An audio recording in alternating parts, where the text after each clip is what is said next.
उनका स्थायी समाधान भी इसी सदन में हुआ।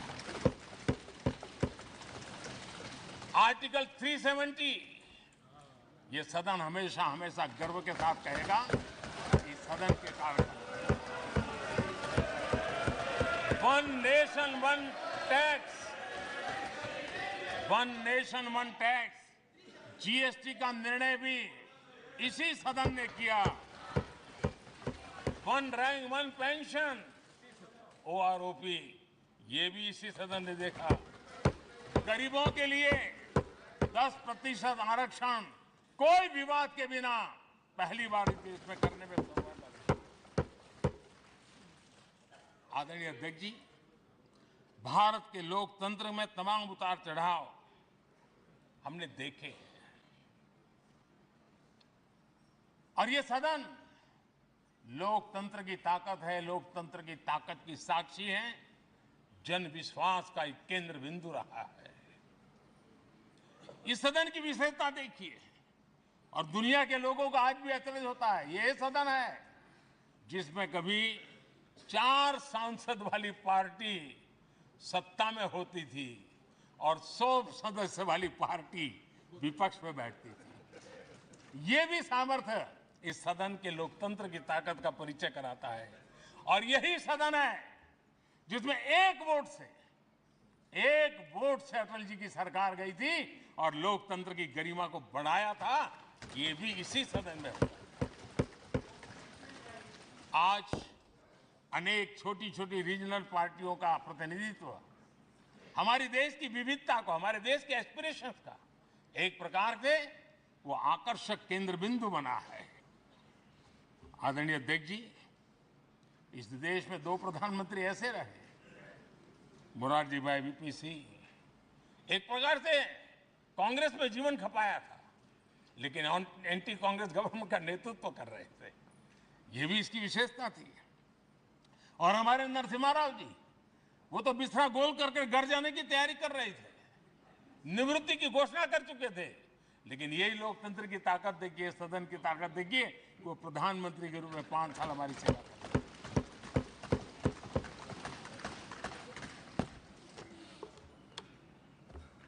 आदरणीय अध्यक्ष जी, सबकी सहमति से कठिन कार्य होते हुए हमने देखे हैं। 2000 की साल थी, अटल जी की सरकार थी। इसी सदन ने 3 राज्यों का गठन सर्व स्वीकृति से किया और बड़े उमंग उत्साह से किया। जब छत्तीसगढ़ की रचना हुई तो उत्सव छत्तीसगढ़ ने भी मनाया, उत्सव मध्य प्रदेश ने भी मनाया। जब उत्तराखंड की रचना हुई तो उत्सव उत्तराखंड ने भी मनाया, उत्सव उत्तर प्रदेश ने भी मनाया। जब झारखंड की रचना हुई तो उत्सव झारखंड ने भी मनाया, उत्सव बिहार ने भी बताया। ये हमारे सदन का सामर्थ्य, सब सहमति का वातावरण बना करके। लेकिन कुछ कड़वी यादें वो भी हैं कि तेलंगाना के हक को दबोचने के लिए भारी प्रयास हुए, खून की नदियां भी बही और बनने के बाद न तेलंगाना उत्सव मना पाया, न आंध्र उत्सव मना पाया। एक कटुता के बीज बो दिए गए। अच्छा होता उसी उमंग और उत्साह के साथ हम तेलंगाना का निर्माण करते तो एक नई ऊंचाई पर आज तेलंगाना पहुंच चुका होता। आदरणीय अध्यक्ष जी, संविधान सभा ने, आदरणीय अध्यक्ष जी, इस सदन की परंपरा रही है। संविधान सभा ने उस समय अपना दैनिक भत्ता 45 रुपये से कम करके 40 कर दिया था। उनको लगा हमें इसको कम करना चाहिए। आदरणीय अध्यक्ष जी, यही सदन है कैंटीन में मिलने वाली सब्सिडी, जो बहुत कम पैसे में खाना मिलता था, इसी सदस्यों ने उस सब्सिडी को भी खत्म कर दिया और पूरा पैसा देकर के अब कैंटीन में खाते हैं। आदरणीय अध्यक्ष जी, कोरोना काल में जब जरूरत पड़ी तो यही सांसद जिन्होंने एमपी लेड फंड को छोड़ दिया और देश को इस संकट की घड़ी में मदद करने के लिए आगे आए। इतना ही नहीं, कोरोना काल में इसी सदन के सांसदों ने अपने तनख्वाह में 30% कटौती की और उन्होंने देश के सामने आए हुए संकट में अपनी बहुत बड़ी जिम्मेवारी निभाई। आदरणीय अध्यक्ष जी, हम गर्व से कह सकते हैं, ये सदन में बैठे हुए लोग भी कह सकते हैं, हमारे पूर्वज जो सदन में बैठे थे वो भी कह सकते हैं कि हम ही लोग हैं जिन्होंने हम पर डिसिप्लिन लाने के लिए हमारे यहां जनप्रतिनिधित्व कानून में समय समय पर कठोरता बरती। नियम हमने ही लादे, हमने ही तय किया कि नहीं, जनप्रतिनिधि के जीवन में ये नहीं हो सकता। मैं मानता हूं ये जीवंत लोकतंत्र का बहुत बड़ा उदाहरण है और ये सदन ने दिया है, यही माननीय सांसदों ने दिया है और हमारी पुरानी पीढ़ी के सांसदों ने दिया है। और मैं मानता हूं कि कभी कभी उन चीजों को भी याद करना चाहिए। आदरणीय अध्यक्ष जी, हम जो वर्तमान सांसद हैं उनके लिए तो ये विशेष सौभाग्य का अवसर है। सौभाग्य का अवसर इसलिए है कि हमें इतिहास और भविष्य दोनों की कड़ी बनने का अवसर मिला है।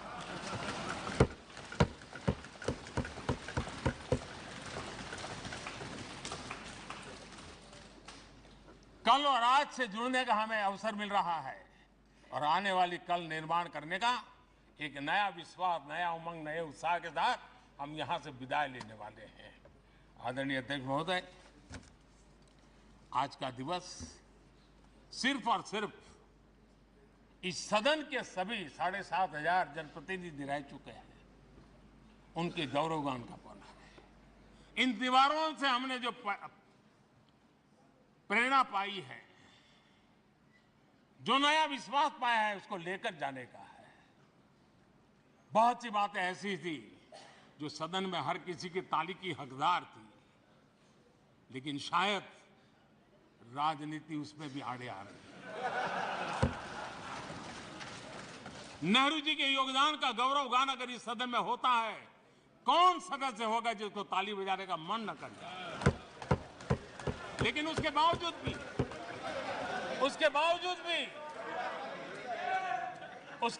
भी देश के लोकतंत्र के लिए बहुत जरूरी है हम सब ने अपने यहां सोच लें। आदरणीय अध्यक्ष जी, मुझे पूरा विश्वास है कि आपके मार्गदर्शन में और इस अनुभवी माननीय सांसदों के सामर्थ्य से हम नई संसद में जब जाएंगे तो नए विश्वास के साथ जाएंगे। मैं फिर एक बार, आज पूरा दिवस आपने इन पुरानी स्मृतियों को ताजा करने के लिए दिया, एक अच्छे वातावरण में सबको याद करने का मौका दिया, इसके लिए मैं आप सबका, आपका हृदय से आभार व्यक्त करता हूं। और मैं सभी सदस्यों से आग्रह करूंगा कि अपने जीवन की ऐसी मधुर यादों को यहां हम जरूर व्यक्त करें, ताकि देश तक पहुंचे कि सचमुच में ये हमारा सदन, ये हमारे जनप्रतिनिधियों की गतिविधि सच्चे अर्थ में देश को समर्पित है, इसका भाव लोगों के तक पहुंचे। इसी एक अपेक्षा के साथ मैं फिर एक बार इस धरती को प्रणाम करता हूं, इस सदन को प्रणाम करता हूं। भारत के मंदिरों से बनी हुई हर एक दीवार के हर एक ईंटे को प्रणाम करता हूं और पिछले 75 साल में भारत के लोकतंत्र को नया सामर्थ्य शक्ति देने वाले हर गुंज को, उस नाद ब्रह्म को नमन करते हुए मेरी वाणी को विराम कर देता हूं। बहुत बहुत धन्यवाद।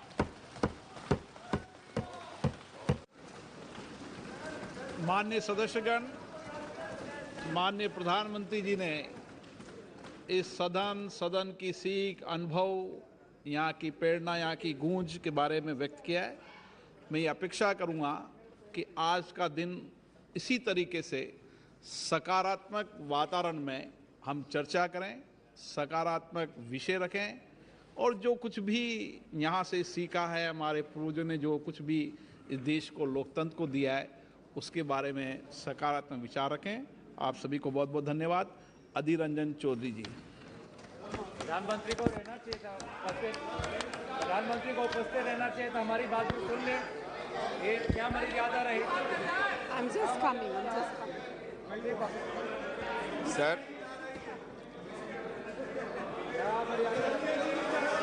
ये हमारे ये उनका बैग यहीं पे है, उनका बैग यहीं पे है, उनका बैग यहीं पे है। ये देखिए बैग, आपके बैग यहीं पे है। आप तो चले नहीं गए, आप तो चले नहीं गए। आ रही। आ रहे बाप रे, चिंता नहीं आ रही है। आपके कहाँ गए? बहुत लंबी भाषण के। अरे आ रहे भाई, आप कहाँ जा रहे हैं?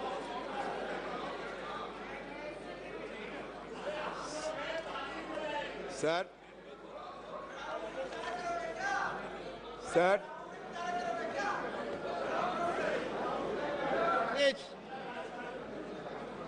Please. Sir, I must appreciate your endeavor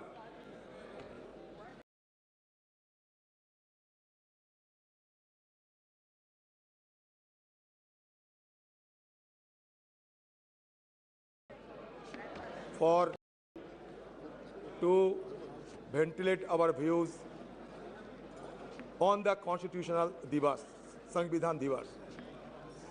लेकिन बात यह सर, कहे तो जाते हैं 75 साल, लेकिन जब तक मेरा जानकारी है, सबसे पहले जो कॉन्स्टिट्यूशन असेंबली की सभा हुई थी वो 1946 में, और 1949 26 नवंबर में ये अडॉप्ट हुई थी, और 1950 26 जनवरी ये चालू हुई थी हमारे संविधान इस देश में।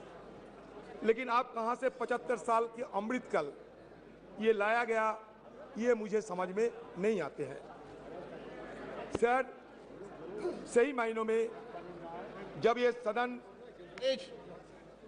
ये खबर मिल रही है कि आज ये सदन की अंतिम दिवस है, तो सही महीनों में भावुक तो होना स्वाभाविक है। कितने सारे विद्वजनों ने, ज्ञानियों ने, पंडितों ने और देश प्रेमी ने हमारे ये सदन, उसके साथ साथ हमारा संविधान और ये देश की लोकतंत्र की रक्षा करने के लिए न जाने कितने योगदान किए होंगे। बहुत सारे हमारे पूर्वजों ने ये दुनिया छोड़ के चले गए, उनका याद हम करते रहेंगे। जिंदगी में ये सदन जरूर कहेगी कि जिंदगी में कितने दोस्त आए और कितने बिखर गए। किसी ने 2 रोज के लिए आए, तो किसी ने चलते ही सांस भर लिए।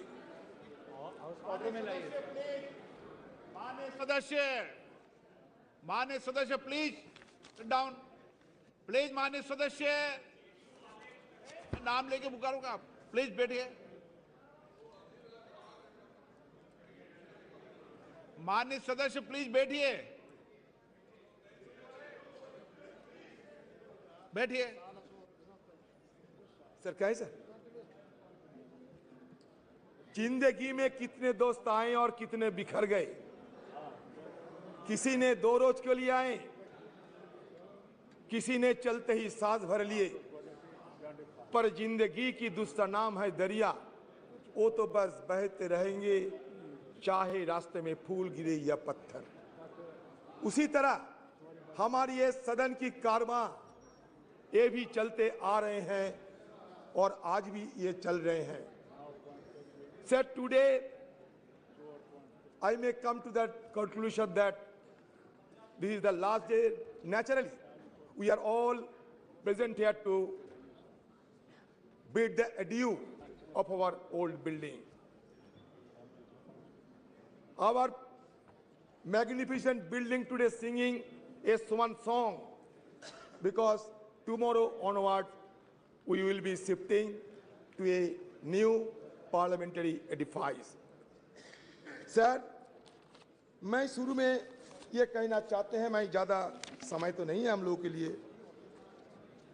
कि जब संसद में संविधान की चर्चा हो लोकतंत्र की चर्चा हो तो हमारे पंडित नेहरू जी और बाबा साहेब अम्बेडकर, नेहरू जी तो आर्किटेक्ट ऑफ मॉडर्न इंडिया कहते थे, बाबा साहेब अम्बेडकर को हम फादर ऑफ द कॉन्स्टिट्यूशन मान्यता देते हैं।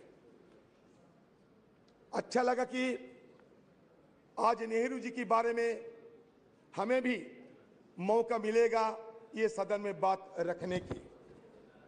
तो शुरुआत में मैं ये कहना चाहते हैं sir, architect of modern India Nehru had said parliamentary democracy demands many virtues. It demands, of course, ability. It demands a certain devotion to work, but it demands also a large measure of cooperation, of self-discipline, of restraint. We know very well that there are not many countries in the world where it functions successfully. I think it may be said without any partiality that it has functioned with large measure of success in the country. Why? Not so because we, the members of this house, are exemplars of wisdom, but I think because of the background of our country and because our people have the spirit of democracy in them. Jawaharlal Nehru detested cultism. He was humble in his submission to constitutional requirement. In an interview with Mr. P.K. Karanjia, he specifically mentioned, "You are wrong in using words like the Nehru epoch or Nehru policy." Though he enjoyed massive majority in the parliament, he was tireless in listening opposition voice and never mock, deflect, pontificate when answering questions asked of him. He never believed in steamrolling the opposition and given due respect to feeling and sentiments of the opposition member. It is significant to note that it was during his tenure the parliament ran smoothly. He was not only led the nation in a difficult situation, but he was the prime force and pioneer who has given a wonderful beginning of our parliamentary democracy by his immense contribution. Sir, मैं आपके संगन में लाना चाहते हैं, even speaker bell would ring for Jawaharlal Nehru when he exceeded time limit while making his speeches in the parliament. It shows that no one was beyond parliament's prerogative, and that was Nehru's contribution. Analyzing Jawaharlal Nehru's contribution to the development of parliamentary democracy in India has become significant and mere relevant in the contemporary context, which forces us to recall the glorious beginning of our parliamentary democracy, where healthy debate and discussions were order of the day. Sir, अगर सदन में जवाहरलाल नेहरू की चर्चा ना होगी, तो it will be equivalent of the performance of Hamlet without the presence of Prince of Denmark. So at the stroke of midnight hour, the iconic speech has delivered in the parliament still has been reverberating the entire precincts of this house. Sir, another one, most illustrious person, Baba Saheb Ambedkar. Sir, Baba Saheb Ambedkar, who is regarded as the father of our constitution, he suggested that political democracy cannot last unless there lies at the base of it social democracy. What does social democracy mean? It means a way of life which recognizes liberty, equality, and fraternity, which are not to be treated as a separate items in the Trinity. They form a union of Trinity in the sense that to divorce one from the other is to defeat the very purpose of democracy. Equality cannot be divorced from liberty. Liberty cannot be divorced from equality.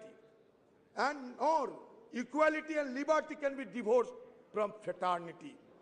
Now we need the mantra of Baba Saheb Ambedkar the mantra of Jawaharlal Nehru and other stalwarts who have made this parliamentary democracy glorious for us to be remembered again and again. Sir, ये parliament में कभी भगत सिंह जी एक बम फेंका था, लेकिन किसी को आहत करने के लिए नहीं, ब्रिटिश सरकार को जगाने के लिए। 1929 में सर ये सदन में हमला हुई थी। 2001 साल में आतंकवादी ने हमला किया था। हमारे वॉच एंड वार्ड और सारे लोग ये आतंकवादी हमला को रोके थे। आज हम सब के लिए हमारी तरफ से श्रद्धा अर्पण करना चाहते हैं।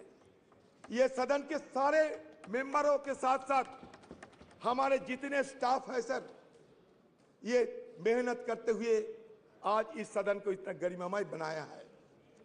सर आप सुन के चौंक जाओगे सर, जब पंडित जवाहरलाल नेहरू ने हिंदुस्तान की ये प्राइम मिनिस्टरशिप को संभाला, ये देश को अगुवाई करने के लिए तैयार हुई, तब हिंदुस्तान की हालत क्या थी जानते हैं सर? हमारे आयु थी महज 32 साल, हमारा साक्षरता थी महज 12%। सर पर कैपिटा हमारा रोजगार क्या था जानते हैं सर? सिर्फ 245 रुपया। आप सोचिए, एक तरफ अकाल, विभाजन, पाकिस्तान और हिंदुस्तान का बंटवारा, लाखों की तादाद के लोगों को जान गंवाने पड़े, सारे देश में तही तही मच गई थी। उसी कठिन हालात में जवाहरलाल नेहरू साहब को ये सरकार को संभालने पड़ी। और उस समय की हमारे आर्थिक हाल को भी अब देखिए कि रोजाना हमारी देश की हर व्यक्ति को रोजगार थी सिर्फ 245 रुपया। सर आज 14-15 साल तक ये देश की हर व्यक्ति की रोजगार बढ़ाया गया था 72,000 रुपया, अभी उससे और बड़ी होंगी। तो इसका मतलब किस जगह से उन्होंने शुरू किया था और किस जगह पहुंचे। इसीलिए उन्होंने कहा था उसी दिन कि long years ago we made tryst with destiny and the time comes when we will redeem our pledge. सिर्फ जवाहरलाल नेहरू नहीं, उस कॉन्स्टिट्यूएंट असेंबली में जितने लोग थे सारे ने ये शपथ ली थी कि हम देश को आगे बढ़ाएंगे और देश आगे बढ़ते बढ़ते यहां तक पहुंचे। सर चंद्रयान की बात हो रहे थे, आपको जानकारी देना चाहते हैं 1946 में हमारे देश की आजादी के पहले ये नेहरू जी के नेतृत्व में एटॉमिक रिसर्च कमेटी बनाया गया था। 1948 से हमारे देश में ये नेहरू जी के नेतृत्व में हम सिर्फ आज की मॉडर्न टेक्नोलॉजी और आज की साइंस विज्ञान की तरफ हम आगे निकलते हुए हमें ये देश के लिए क्या किया सर? ये देश के लिए बनाया इसरो। विक्रम भाई साराभाई की अगुवाई में नेहरू जी के दर्शन से ये इसरो बने, आज नहीं 1964 में। और हमारे देश में 1975 में आर्यभट्ट हम लोग सैटेलाइट आसमान में भेजा था। लेकिन आज इसरो को हम क्या कहेंगे? Indian institute of space research कहेंगे और क्या कहेंगे पता नहीं। कहां से लाए गए भारत और इंडिया, तरह तरह की बातें। सर मैं दोबारा ये सरकार को ये जरूर ये कहना चाहते हैं सर, नहीं ये तर्क नहीं, इसरो की बात कहते हैं। सर आपको संगठन में ये भी लेना चाहते हैं सर आपकी संगठन में ये भी लेना चाहते हैं कि on the above of independence the constitution assembly met at 11 PM with President Rajendra Prasad in the chair. Sucheta Kripalini, a member from Uttar Pradesh, sang the first verse of Bande Mataram to mark the opening of special session. Prime Minister Jawaharlal Nehru delivered his famous Trees to Destiny speech. Sir, Speaker Mabalankar announced, sir, सुन लीजिए sir, Speaker Mabalankar announced the death of Mahatma Gandhi at a sitting of the Lok Sabha on February 2, 1948. उन्होंने क्या कहा sir जानते हैं? We are meeting today under the shadow of double calamity. The sad demise of the tallest man of our age who has led us from slavery to independence and reappearance of the cult of political violence in our country. Mabalankar said a glory that was said by Mabalankar ji. What Nehru ji uttered, a glory has departed, and the sun that warmed and brightened our life has set, and we shiver in the cold and dark. Sir, सदन में चर्चा होगा, वो भी स्वतंत्र की मुद्दे पे, हमारे कॉन्स्टिट्यूशन की मुद्दे पे, और महात्मा गांधी जी के नाम की जिक्र नहीं होने से तो अच्छा नहीं लगता है सर। सर, हमें वाजपेयी जी को भी बहुत श्रद्धा करते थे, अभी भी करते हैं। सर, उन्होंने दिखाया ताकत।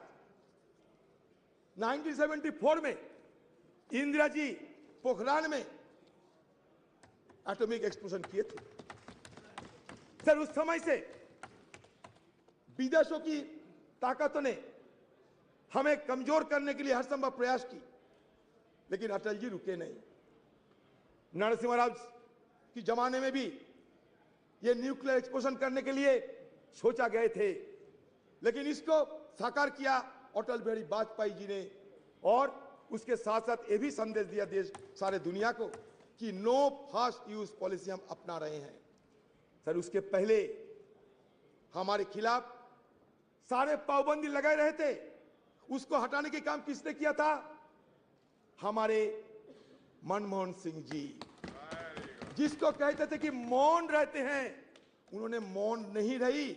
जब G20 की सम्मेलन हुआ करते थे, उस समय भी उन्होंने कहा ये अच्छा है हमारे देश के लिए। वो मौन नहीं थी, लेकिन बात कम करते थे और काम ज्यादा करते थी, फर्क यही है। Sir, Indo US nuclear deal किसकी अगुवाई में हुई बताइए? सर, इसी सदन में इस चेयर में बैठा होते हुए सोमनाथ चटर्जी साहब देश के लिए वो इंडो यूएस न्यूक्लियर बिल को समर्थन किया और अपने पार्टी को नकार दिए थे। तो ये उदाहरण है।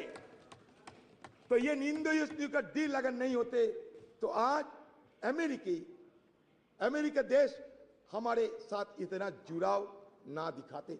ये भी हमें विचार करना पड़ेगा सर। सर, हमारे इस पार्लियामेंट में क्या क्या हुई सर, छोटा सा मैं ब्यौरा देना चाहते हैं सर। सर देखिए,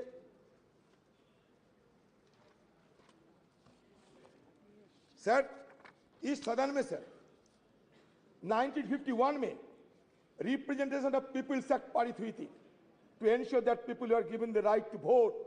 अगर वोट देने के अधिकार ना होते तो आज बाकी बात करने की हमें गुंजाइश ना मिलते। सर, दूसरा essential commodities act 1955, a law that has helped the government regulate the production, supply and distribution of essential commodities such as drugs, oil, kerosene, coal, iron, steel, pulses. Sir, तीसरा क्या हुआ? Green revolution in India 1967। 4, nationalization of bank, 14 banks were nationalized which enhanced banking infrastructure and services and created provision of cheaper credit to farmers. बता दे sir, 1974 में atomic जब explosion हुई थी ना, हमारे प्रधानमंत्री उस समय रही थी स्वर्गीय इंदिरा गांधी जी। ये भी आपको याद दिलाते हैं। इंफॉर्मेशन टेक्नोलॉजी जब हुई थी हमारे देश में क्रांति के स्वरूप से, एक क्रांति के रूप से, हमारे स्वर्गीय राजीव गांधी जी। आज तो हम डिजिटल इंडिया की बात करते हैं। शुरुआत हमारे स्वर्गीय राजीव जी ने किए थे, शायद हम सबको ये याद में रखना चाहिए। सी डॉट से लेकर आज आर्टिफिशियल इंटेलिजेंस, जितना भी एवोल्यूशन होते हैं, इसका पीछे क्या इतिहास है, इसको हमें ध्यान में रखना चाहिए। हिस्ट्री को हम भूलना नहीं चाहिए। History is the remembrance of the past, it transmits from generation to generation. अगर हिस्ट्री को हम कैंसिल चेक नहीं बता सकते, history could not be treated as a cancel cheque, rather it should be treated as a promissory note in future. And now, whatever cash in hand, we should spend it wisely. That should be the agenda of any government. Sir, Anti-Defecation Law 1985 or a Krantikari. Child Labor Act 1986. The Scheduled Caste and Tribes Prevention of Atrocities Act 1989 to prevent atrocities against members of Scheduled Caste and Scheduled Tribe. Sir, Panchayat Raj Institution Act, ये और एक क्रांतिकारी act है. ये enacted in 1992. This act aims to decentralize power and ensures local self-government, enhancing grassroots democracy. Sir, आज देश में 3 सरकार है. केंद्र की सरकार, सूबे की सरकार, ग्राम की सरकार, लोकल सरकार. ये क्रांति, it was a social revolution, and that social revolution occurred without shedding even a drop of blood. That is the significant achievement of our former government of under Rajiv Gandhi ji. Sir, Member of Parliament Local Area Development Scheme 1993. Sir, Right to Information Act 2005. It is a landmark. Sir, Right to Information Act 2005 is a landmark legislation that revolutionized transparency and accountability in governance. It empowers citizens to request information from public authorities, thus promoting openness and reducing institutional corruption. Sir, I am being tempted to refer the name of my leader, Madam Sonia Gandhi ji. Sir, Madam Sonia Gandhi ji, who took the initiative to pass the landmark legislation, Right to Information Act. History will remember. The right to food, the right to Yes. education. The Scheduled Tribe and other traditional forest dwellers, recognition of Forest Rights Act 2006. National Rural Employment Guarantee Act NREGA. Sir, ये नरेगा के खिलाफ कटुक्ति करते हुए कहते थे किसी ने, ये मरेगा, ये नरेगा नहीं, ये मरेगा. लेकिन नरेगा मरे नहीं, नरेगा जिए हैं. और नरेगा से हमें ग्रामीण लोगों को हमें भी ग्रामीण लोगों को इसके सहारे जीने का मौका मिलते हैं. Sir, right to education act और एक क्रांतिकारी विधेयक पारित किए गए 2009 साल में. ये राइट टू एजुकेशन एक्ट के तहत it made education a fundamental right for children aged 6 to 14 years. Sir, again, Food Security Act, National Food Security Act 2013.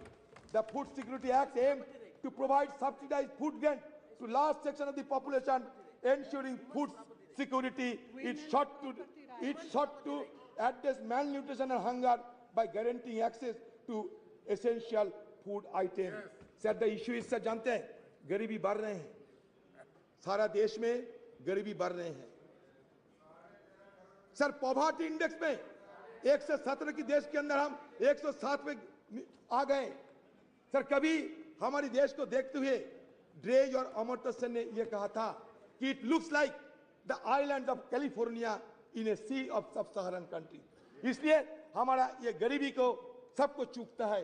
एक तरफ बढ़ते हैं कुछ चुनिंदे लोगों ने, लेकिन दूसरी तरफ हमारा गरीबी भी बढ़ते जा रहे हैं. इसको ध्यान में रखना चाहिए. Sir, right to fair compensation and transparency in land acquisition, rehabilitation resettlement act 2013, street vendors act 2014. Sir, बाद में क्या देखा हमने? बाद में हमें विरोध करने पड़े, क्योंकि सदन के अंदर विरोध करने का अधिकार तो हमें है, और विरोध करने के अधिकार हमारे संविधान भी हमें देते हैं.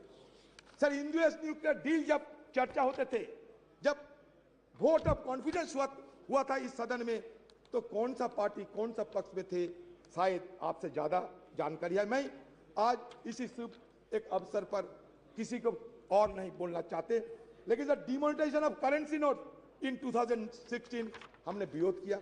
इंट्रोडक्शन ऑफ कॉम्प्लेक्स जीएसटी उस समय भी लाए गए थे जिस समय दूसरा सरकार थे, लेकिन फिर भी लाने में जो कमियां थी वो बार बार हम लोग उसका उजागर कर चुके हैं.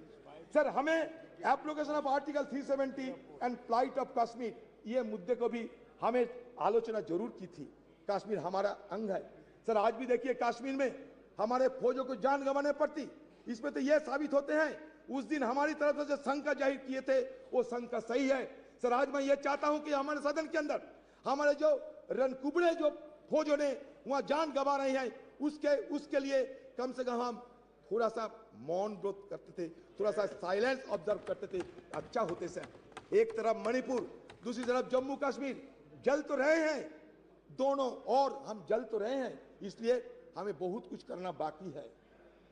ये तो सिर्फ एक झांकी है, हमें बहुत कुछ करना बाकी है सर। और एक देखिए, और एक divisive legislation, citizenship amendment act 2019 and NRC, तो इस तरीके की डिविजन लेजिस्लेशन के विरोध हम लोग किए हैं सदन के अंदर। जो हम किए हैं बताते हैं सर, हम लोग विरोध किए हैं, ये फार्म लोग के चलते हम विरोध किए हैं, और हमारे विरोध के चलते, देश की किसानों की विरोध के चलते ये सरकार को फिर वापस ही तो लेने पड़ी सर। फिर digital personal data protection act हम लोग तो विरोध किए थे सर, जो किए हैं हम वजह क्या है बता दिए हैं सर, और ये सारे हमारी तरफ से बात रखे गए हैं सर। हम तो ये चाहते हैं कि आज की हालत में हमारी तरफ से और एक मांग आपके पास रखना चाहते हैं। वो मांग ये है सर कि हमारी सदन में एक आप नियम चालू करें, इसमें विपक्ष के लिए सिर्फ एक दिन विपक्ष के लिए डेडिकेटेड किया जाए। उस दिन विपक्ष सब कुछ बोलेगा, विपक्ष को जो मर्जी विपक्ष को बोलते रहेंगे, इसलिए बोले, इसलिए एक दिन विपक्ष के लिए अब रख दिया करो सर। आपको शायद ये भी जानकारी होंगे कि हमारे पार्टी की तरफ से, खासकर हमारे पार्टी की CPP chairperson madam Sonia Gandhi ji, ये Sonia Gandhi ji women reservation bill के लिए सदन में कितने बार सवाल किए हैं, और उन्हीं की अगुवाई में राज्यसभा में पारित होते हुए भी ये आज तक साकार नहीं हो पाए। तो हमारी तरफ से फिर हम ये मांग करते हैं कि आपकी सरकार रहते हुए ये वोमेन रिजर्वेशन बिल को पारित किया जाए। ये हमारी देशवासियों की मांग है। मुझे लगता है कि आप हमारी बात को जरूर गौर से सोचेंगे सर। बस हो गए सर। मैं ये कहना चाहते हैं सब देश के हम ये कहना चाहते हैं सर, ये हमारे अभी भी बहुत सारे चैलेंजेस है, हमारे लिए बहुत सारे अवसर भी है। तो चैलेंजेस और अपॉर्चुनिटी के बीच मैं ये कहना चाहते हैं कि आज देखिए एक माहौल पैदा होते जा रहे हैं कि मेजोरिटी रहने से सब कुछ कर सकते हैं sir.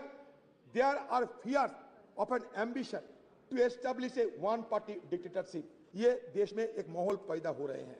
This has led to the sidelining of the opposition's role in parliament, destabilisation of opposition led government through tactics like the purchase of members of legislative assembly and the selective use of central agencies such as Enforcement Directorate, CBI, Income Tax Department against opposition leaders and ministers.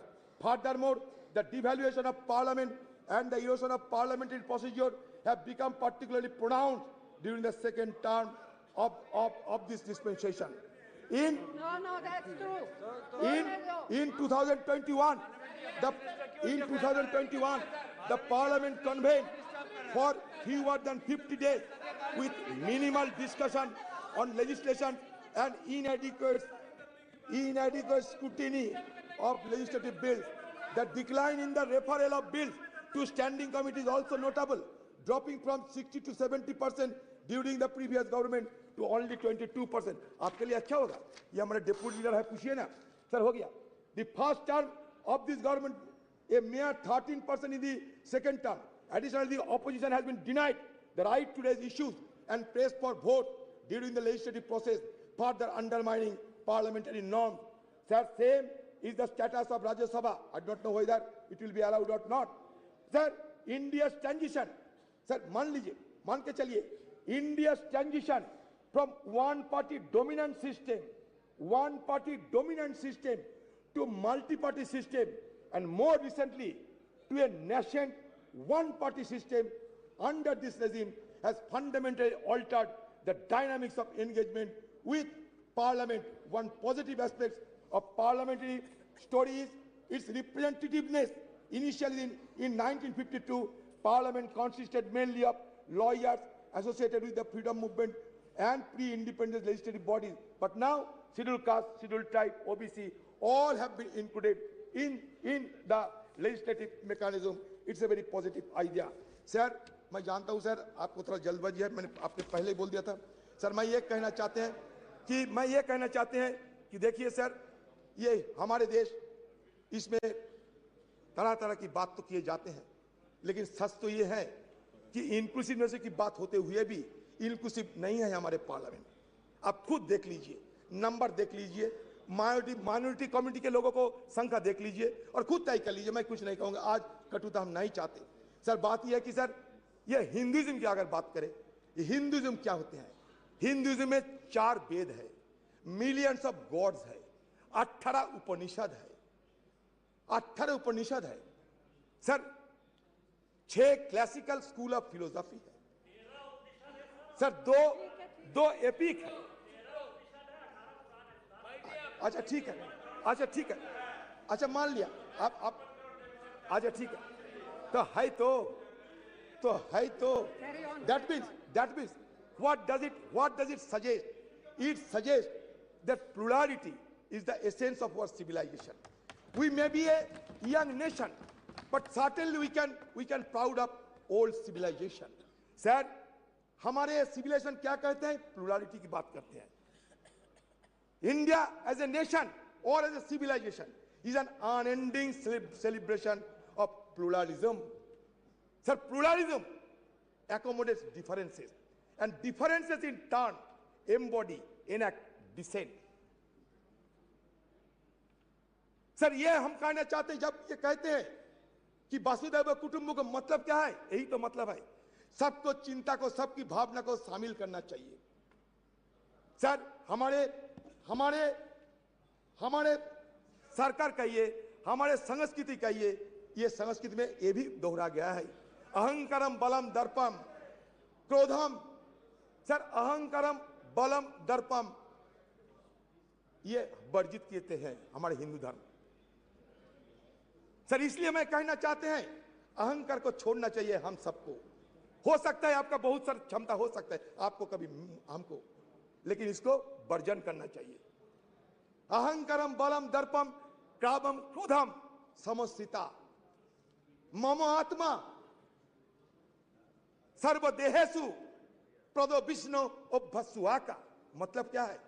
मतलब ये होते हैं कि ऊपर वाले को गुस्सा की आप आमंत्रण ना करें तो बेहतर है।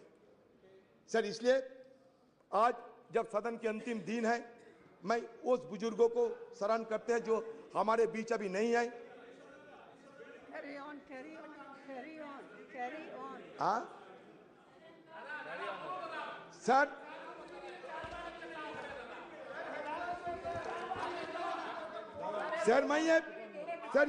मैं और एक बात रखना चाहते हैं सर, बस लास्ट बात सर। देखिए सर, हम सब ये हमें भुगतना पड़ता सर इसके लिए, इसलिए मैं रखना चाहते हैं आपकी निगाहों में सर। ये कहता है कि फ्रीडम ऑफ एक्सप्रेशन, ये मान के अब सुन लीजिए sir. It is perhaps the most fundamental parliamentary right of A member of parliament. Every member is entitled to freely and fearlessly express himself on the floor of the House, inter alia, on burning issues of the day and matters of urgent public importance. If a member fails to do so under one of the available procedural devices, he often takes recourse to what has come to be known as zero hour. While unparliamentary or objectionable expression may be expunged from the proceedings of the two houses of parliament by the respective presiding officer under the existing rules, shutting off or blinding the proceedings of any house under the presiding officer's direction, that nothing of what is said without his permission would go on record, may be questionable desirability, in as much as in that case the reports of the proceedings cannot really be regarded anymore as a faithful record of all that happened. This applies equally well to the expurgated and edited version of the selected proceedings that may be telecast. In any case, when the question hour or any other part of the proceeding is telecast live, how can the presiding officer expansion orders operate? Sir इसलिए हम चाहते हैं कि हमारे अधिकार को ये दे जाना चाहिए सर। हम चाहते हैं कि सदन की जो गरिमा, वो गरिमा बरकरार रही है सर। आज स्पेशल सेशन है, ये नॉर्मल सेशन है, क्या है किसी को पता नहीं। हमें बाहर से मीडिया वालों के हवाले से पता चलता कि स्पेशल सेशन है या नहीं। सर जब मिडनाइट सेशन होते हैं, जैसे कि आजादी के दिन हुई थी 14-15 अगस्त, वैसा मिडनाइट उसमें चर्चा नहीं होते।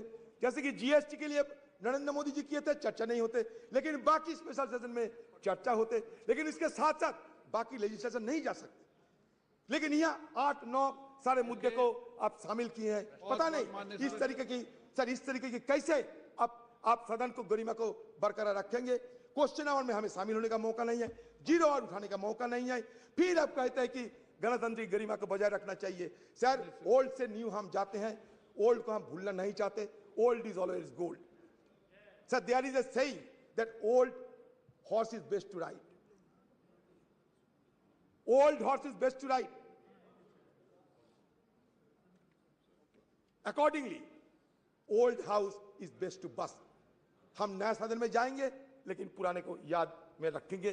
सर फिर एक बार कहना चाहते हैं, हमारे राजेश खन्ना जी बाबू मोशाई एक पिक्चर थे, उसमें कहा था जिंदगी बड़ी होना चाहिए, लंबी नहीं। हम रहे या ना रहे, लेकिन आज सदन के अंदर हम जो करते जा रहे हैं, अगले दिन हमारा पीढ़ियों ने इसको याद रखेंगे। इसलिए जिंदगी बड़ी होना चाहिए, लंबी नहीं। ये बात कहते हुए मैं अपना बात समाप्त करता हूं।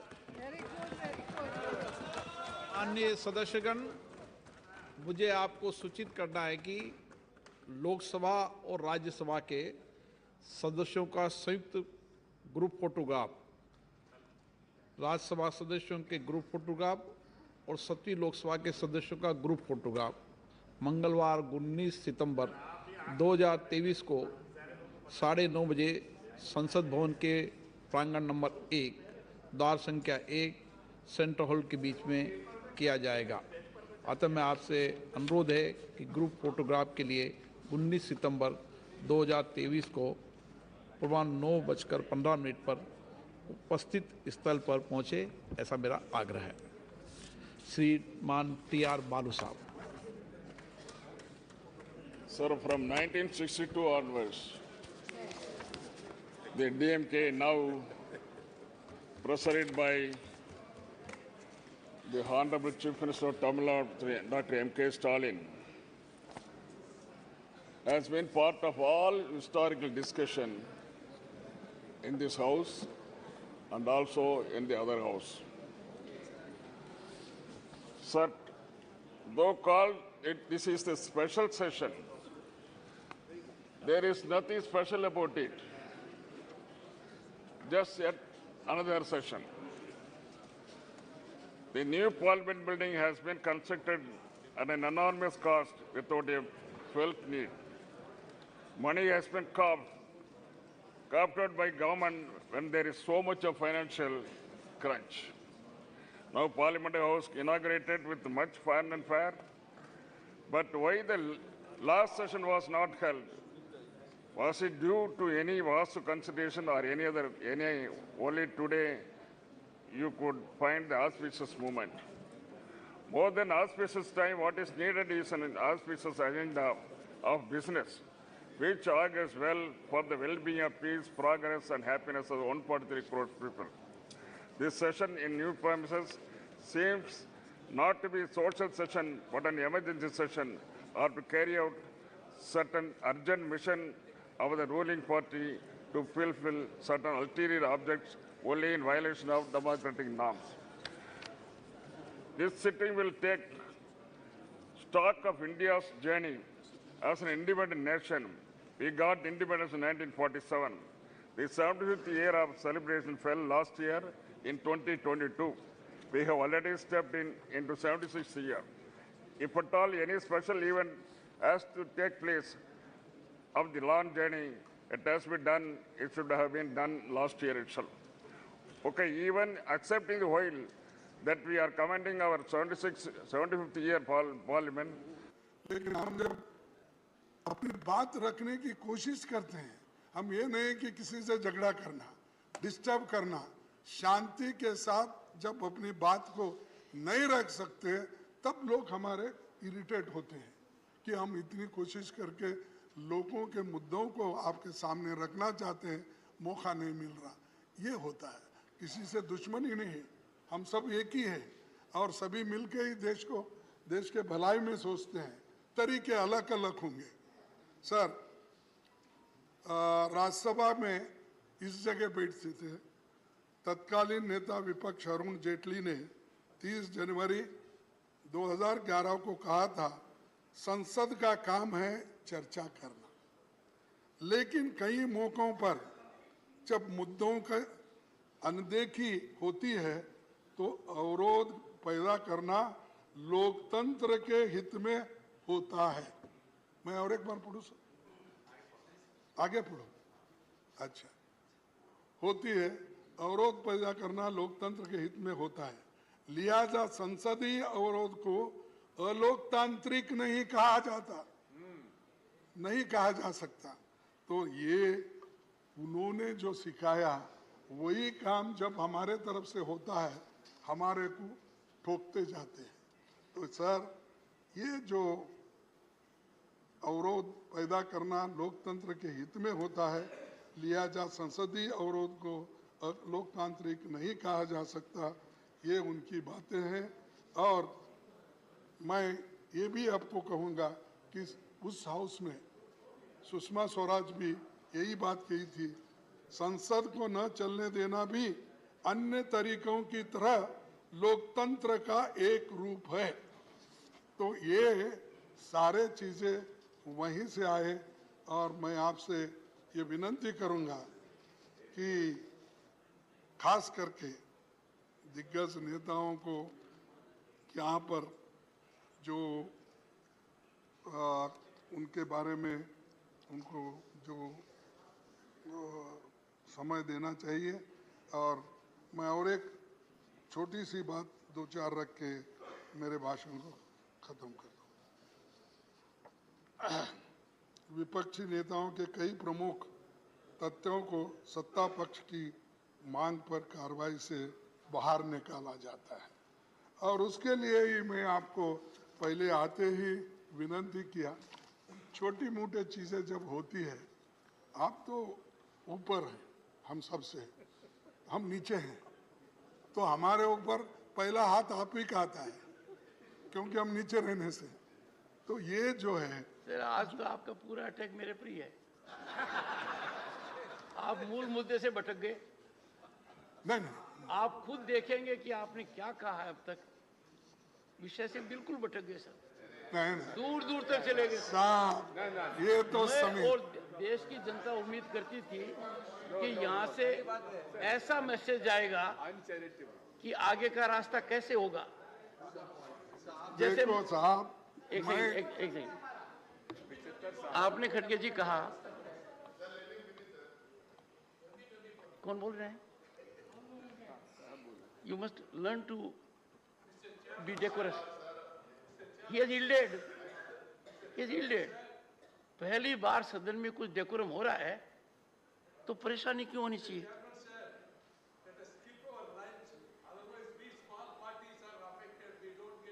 You will get the chance, sir. You are a very senior member. You will get the chance. Sir, I agree. We may skip the lunch at Vice Sab's request. Good idea. It's a good idea. But that I will do at 1 o'clock. That I will do at 1 o'clock. खड़गे जी, मैं माननीय सदस्यगण को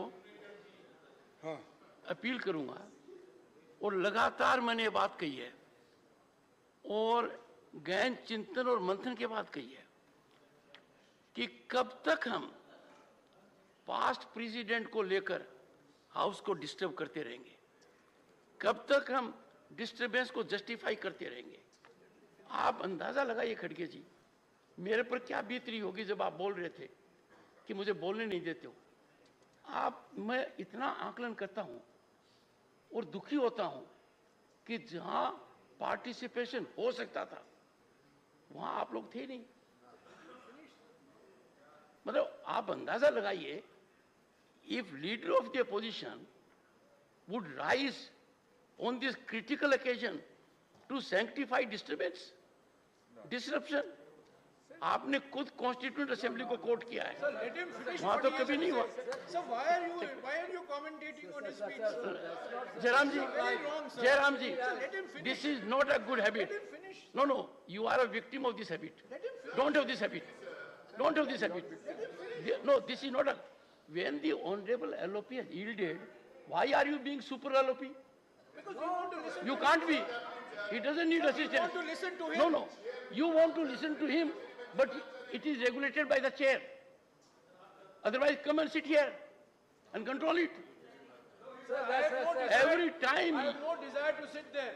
even if you I have, listen to him. even if you have, there is a mechanism. Sir, you are constantly No, interrupting please, him, sir. please, take your seat.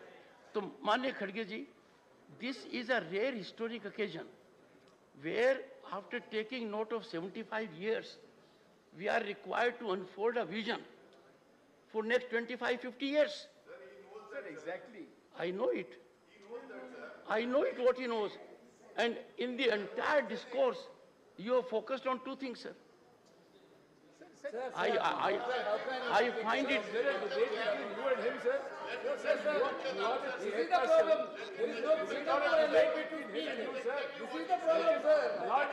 The problem is when there is time to participate, I have seen absence. The problem is when an issue has to be debated, discussed, deliberated, you have walked out of the house. Problem is the chairman... This is wrong. This is wrong from your part. Completely wrong. This is completely wrong. You are misleading, sir.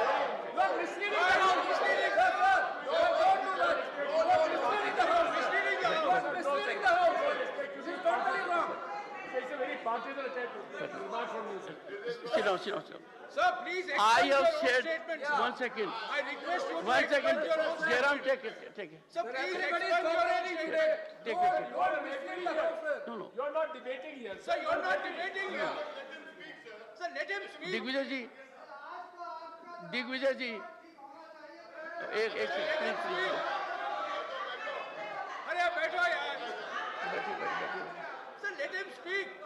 Digvijay ji, with my modest understanding, I can tell you, and I am a great judgment of myself. I self-judge. I can tell you, I am not a stakeholder in politics. I am certainly stakeholder that this upper house, the House of Elders, conducts itself in a manner so that it earns respect of others. We must exemplify our conduct by decorum discipline. One second. One second. Sir, please don't cast aspersions on us. One second. Sir, Would you approve that two honorable members should every time come to the rescue of LOP? Is it not an insult to the position he holds? Sir, allow him to speak. Put some people in discipline court. I would urge, if you do not curb the tendencies of other members, let me tell you, things will get on a tangential route. There was an occasion when you wanted to speak and somebody said, give Digvijay Singh ji an opportunity. In the process, the honorable member was insulting you, insulting me. We don't want that. Okay. So all I say is, we have had some discussion. We have to emanate from this theater sir, a मैं तो most खत्म करता important हूँ। message to the world outside. Sir, that applies to all of us. Conclude, sir. Honorable members, with the sense of the House, we are continuing during the lunch recess as well. Go ahead. Sir, thank you sir. क्या tolerance है? अच्छा बस आपने thank you तो कहा। Sir, सभापति जी, मैं ज़्यादा बात नहीं करना चाहता हूँ क्योंकि अब टेंशन में आ रहा मामला।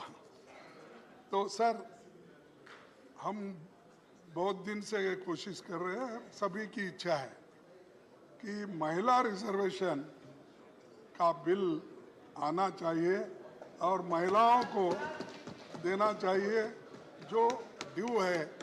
आज तक हमने सब कोशिश की, लेकिन अब मैं समझता हूँ जब आप ये मुद्दा उठाएंगे तो जरूर आपके बात को मान्यता वो दे देंगे।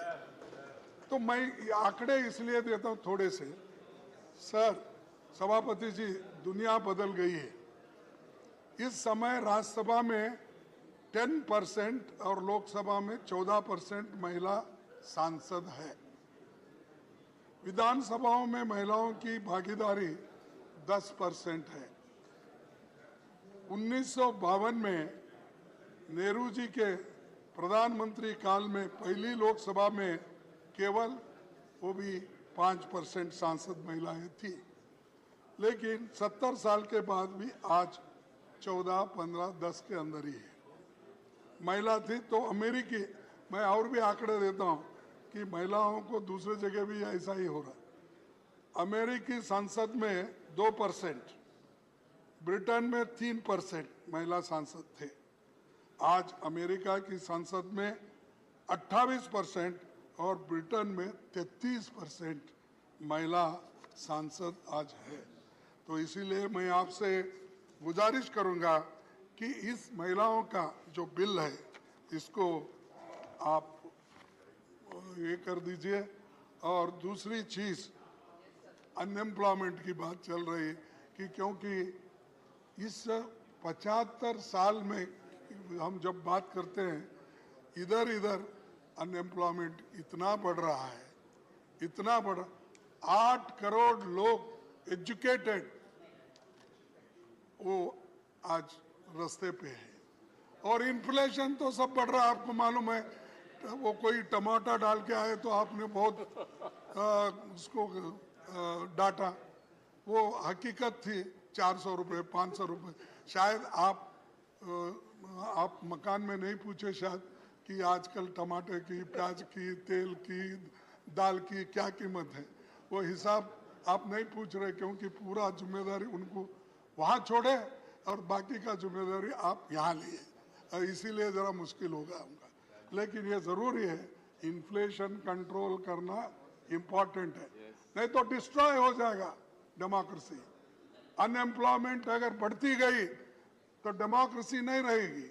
इसीलिए मैं आपसे विनती करता हूं कि इन चीज़ों को कुछ उत्तर दे। सिर्फ हमने वो किया, ये ठीक है, G2 ठीक है, G2 क्या G20 सर नहीं, क्योंकि वो जीरो में कमल का फूल ही दिखता था। अब देखिए साहब, वो आप देखिए, वेरी गुड, हाँ आप देखिए वो कभी भी एडवर्टाइजमेंट। जी आपका स्तरीय नहीं है, आपका स्तर नहीं है, आपका स्तर नहीं है। तो मेहरबानी करके G20 की मजाक मत उड़ाइए। G20 बहुत अरे बड़ा मजाक नहीं भाई, लेकिन सर शायद माननीय leader of the opposition Congress के अध्यक्ष भी है, उनको तो सिर्फ 2G दिखता है, 1G and sun ji, 2G दिखता है। अरे ये देखो सर, मैं ईमानदारी के साथ कहता हूं, देश की जब बात आती है उसमें हम सब लोग एक है, उसमें कोई फर्क नहीं। लेकिन तुम बार बार वो गुत्ता मत लो, तुम भी पैट्रियट हो। पैट्रियट हमारे लोग हैं, जान हमारे लोग दिए, मर गए हमारे लोग, मजा आप उठा रहे हो और हमको सिखाते हो। सर आखिरी एक बात कह के आज आप बहुत एजिटेटेड हो। मैं खत्म करता हूँ। नहीं, आज आप बहुत एजिटेटेड हो। हाँ? आप बहुत गुस्से में हो आज। नहीं ना सर, हमारी वतन परस्ती के अनगिनत तारीखें हैं, हमारी वतन परस्ती के अनगिनत तारीखें हैं, बेशुमार खिस्सा है। हो भी क्यों ना वतन से मोहब्बत, हो भी क्यों ना वतन से मोहब्बत, ये तो हमारे ईमान की हिस्सा है। तो धन्यवाद सर, आपने इतना टाइम दिया। आपने खड़गे जी, आपने आज पढ़े शुरू में और आखिर में, और पहले भी पढ़ा था जब माननीय वेंकैया नायडू जी का फेयरवेल था, और आपने कहा मौसम कैसा होगा, कितना सताएगा। नहीं उसी का आपका एटीट्यूड देने के बाद रियली मौसम फिर जो पीछे गया, पहले का जो था वो आ गया। Honorable members, Honorable LOP has reflected. I would again appeal to everyone. It is not a time for us to be agitated.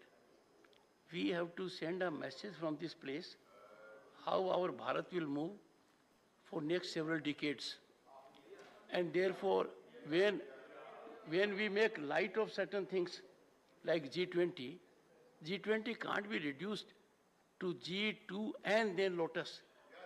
One second. The world order has been defined. For the first time, G20 has been so impactful that global order has been defined.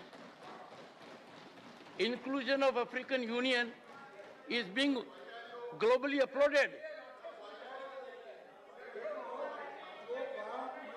कहीं वो मत डालना मैं इसलिए मैं जो वहाँ photo डाले हैं उनकी बात कर रहा हूँ G20 का मैं भी G20 में शामिल हो गया लेबर मिनिस्टर के हैसियत से 10 G20 मीटिंग में गया अमेरिका गया इटली गया ऐसा कभी नहीं देखा होगा आपने ब्राजील गया लुला का जो उस वक्त आज आपने हैंड ओवर किया लुला को वो पहले प्राइम मिनिस्टर थे तो मुझे मालूम है कैसा रेस्पेक्ट देना देश के बारे में मैं पहले ही बोला देश के विषय में देश का जब भी कोई ये आता है हम पहले लोग हैं उसके लिए सर के ऊपर रखते हैं माननीय खड़गे तो इसीलिए आप ये मत बोलिए जो लिखा हुआ बोर्ड है वो बोल रहा हूँ नहीं देखिए माननीय खड़गे जी मेरे को भी सौभाग्य मिला दुनिया के नेताओं से चर्चा करने का and how proud I felt the World Bank का प्रेसिडेंट कहता है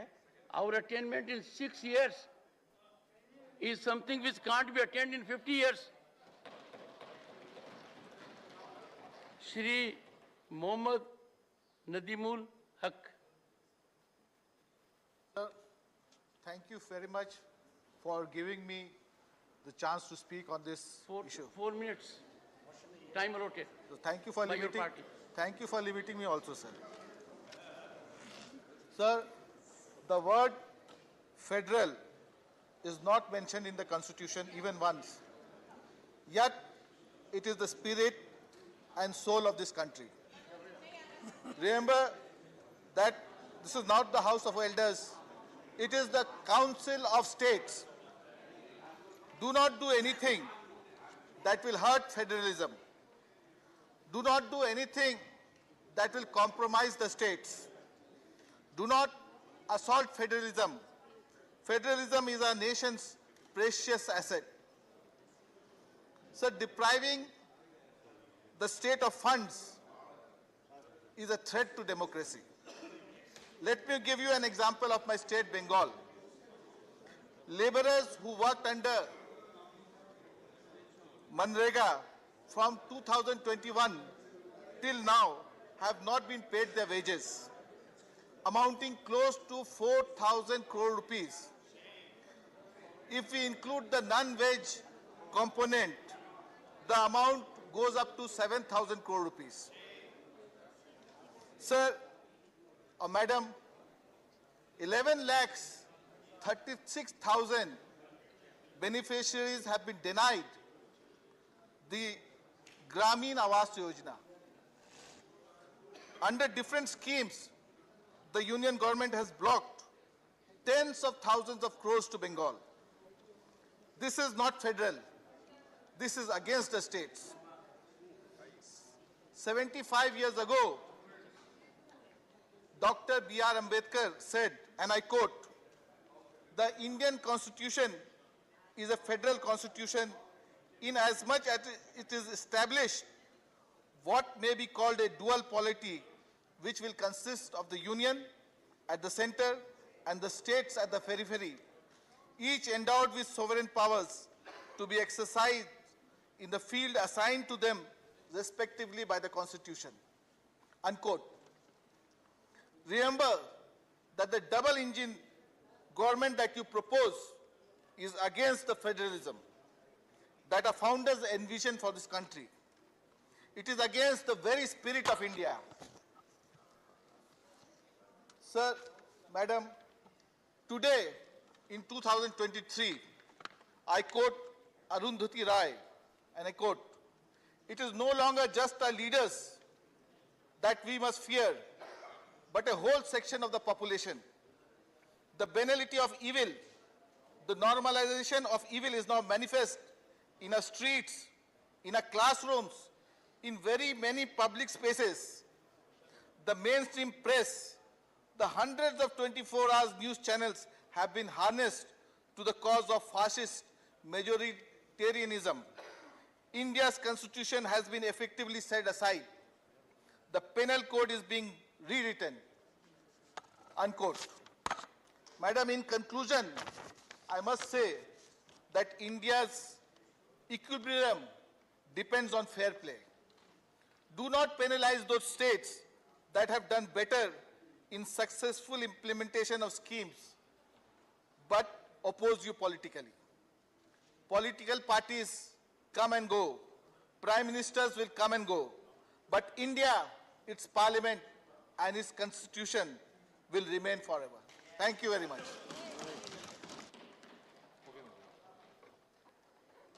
Shri R.K. Rajesh Kumar.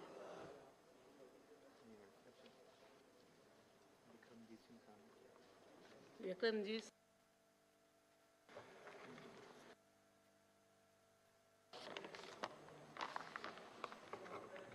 सकरीम Patra. Going through a change, ma'am. We'll come in the second sequence. We'll come little later in the sequence. We come little later in the sequence. Shri Amar Patnaik ji.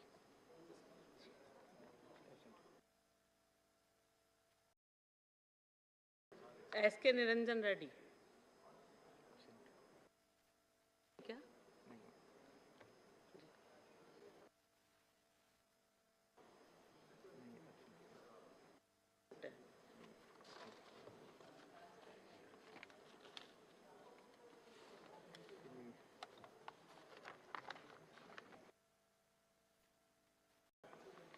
Ramnath Thakur absent है। Shakti Singh Goyal. Thank you ma'am.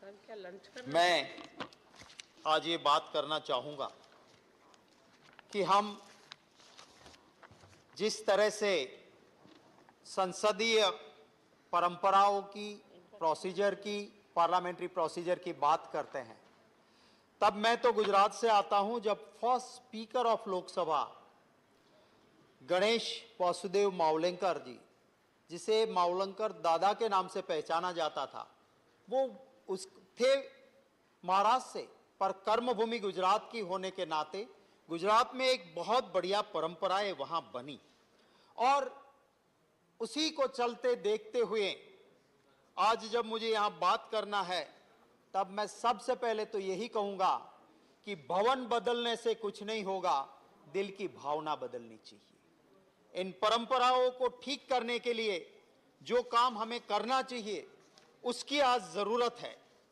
लोकतंत्र में सर्वोपरि सबसे अच्छा दुनिया में माना जाता है लोकतंत्र को, कि democracy is the best system. फिर भी हम क्या कहते हैं कि राम राज्य हो तो अच्छा। ये क्यों कहते हैं हम? क्योंकि वो एक ऐसा राजा था जो लोगों की आवाज सुनता था।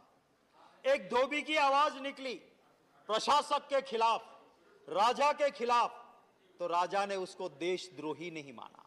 राजा ने यह नहीं कहा कि ये धोबी, उसके वहां ईडी, सीडी, सीबीआई भेज दूं। राजा ने कहा कि राजा शक से परे होना चाहिए। हम बात करते हैं राम राज्य की। क्यों बात करते हैं? क्योंकि वो शासक, वो राजा ऐसा था कि झूठे बेर एक शबरी मां के आए तो महिला सम्मान में वो शासक विश्वास रखता था। वो झूठे बेर उस मां शबरी के उन्होंने खा लिए। और हम आज क्या बात करते हैं? मणिपुर में एक महिला के पर अत्याचार होता है, सुप्रीम कोर्ट फटकार लगाती है, तब तक हमारे शासक को उस महिला सम्मान की चिंता नहीं होती है, तब जाके हमें चिंता होती है। हम बात करते हैं लोकतंत्र की। मैंने एक कहानी सुनी थी। वो कहानी ये थी कि एक गांव में एक शासक था, बड़ा ही डिक्टेटर था, पर वो पूरे गांव को इकट्ठा करता था और फिर कहता था मैं ये करना चाहता हूं। और गांव के लोग हाँ बोलते थे। एक दिन उसी गांव का एक आदमी का बेटा जो बाहर के राज्य में पढ़ने गया था, वो आया और उसने सुना कि बड़ी अच्छी बात है, हमारे राजा तो हमारे शासक पूरे गांव को पूछते हैं और फिर तय करते हैं, मैं भी आऊंगा। उसके बाप ने कहा, बेटे आना है तो आ, पर जो सब कहते हैं उसमें हाँ हाँ हाँ बोलना और कुछ मत बोलना। गया बेटा वहां, शासक ने कहा बकरी ले गई ऊंट को, पूरे नगर ने कहा हाँ जी हाँ जी। वो लड़का खड़ा हो गया कि बकरी इतनी छोटी सी ऊंट को कैसे ले जाएगी, मैं सहमत नहीं। ठीक है, सभा बर्खास्त हुई। जैसे ही घर आए बाप ने थप्पड़ लगा दी, क्या कर दिया तूने? बोले कैसे, मैं सच बोला। बोले नहीं, बकरी ले गई ऊंट को हाँ जी कहना है, क्योंकि यही शासक के नीचे रहना है। और थोड़ी ही देर में वो आया पुलिस वाला कि तुमने राष्ट्रद्रोह किया है, उठा के बेटे को ले गए। थोड़ी देर में इनकम टैक्स की रेड हुई, थोड़ी देर में ईडी आई, थोड़ी देर में सीबीआई आई, पूरा घर बर्बाद हो गया। तो ये वाला भी एक शासन है। यहाँ पे लोग कहते हैं कि बकरी ले गई ऊंट को हाँ जी कहना है, इसी नगर में रहना है। मैं जरूर ये कहना चाहूंगा कि जब संविधान सभा मिली, बाबा साहेब आंबेडकर की उस स्पीच को देखना होगा। मैं तो सभी आपके जरिए सभी को ये रिक्वेस्ट करूंगा और धन्यवाद करूंगा स्पीकर मीरा कुमार जी का, उस कांग्रेस की अगुवाई वाली यूपीए सरकार का, जिसने पूरी संविधान सभा को एक डॉक्यूमेंट्री, एक बहुत अच्छी फिल्म की तरह बना के रखी। मैं सिर्फ 2 मिनट में खत्म करूंगा। मैम, ये जो आंबेडकर जी ने जब ये बात रखी संविधान सभा के अंदर और कहा कि हमने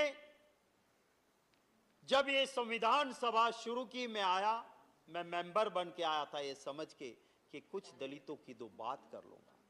मुझे ताजुब हुआ जब मुझे ड्राफ्टिंग कमेटी का मेंबर बना, मुझे और ताजुब हुआ जब मुझे ड्राफ्टिंग कमेटी का चेयरमैन बनाया गया, और जब ये सारी चीजें पास हुई तब मुझे और ताजुब हुआ।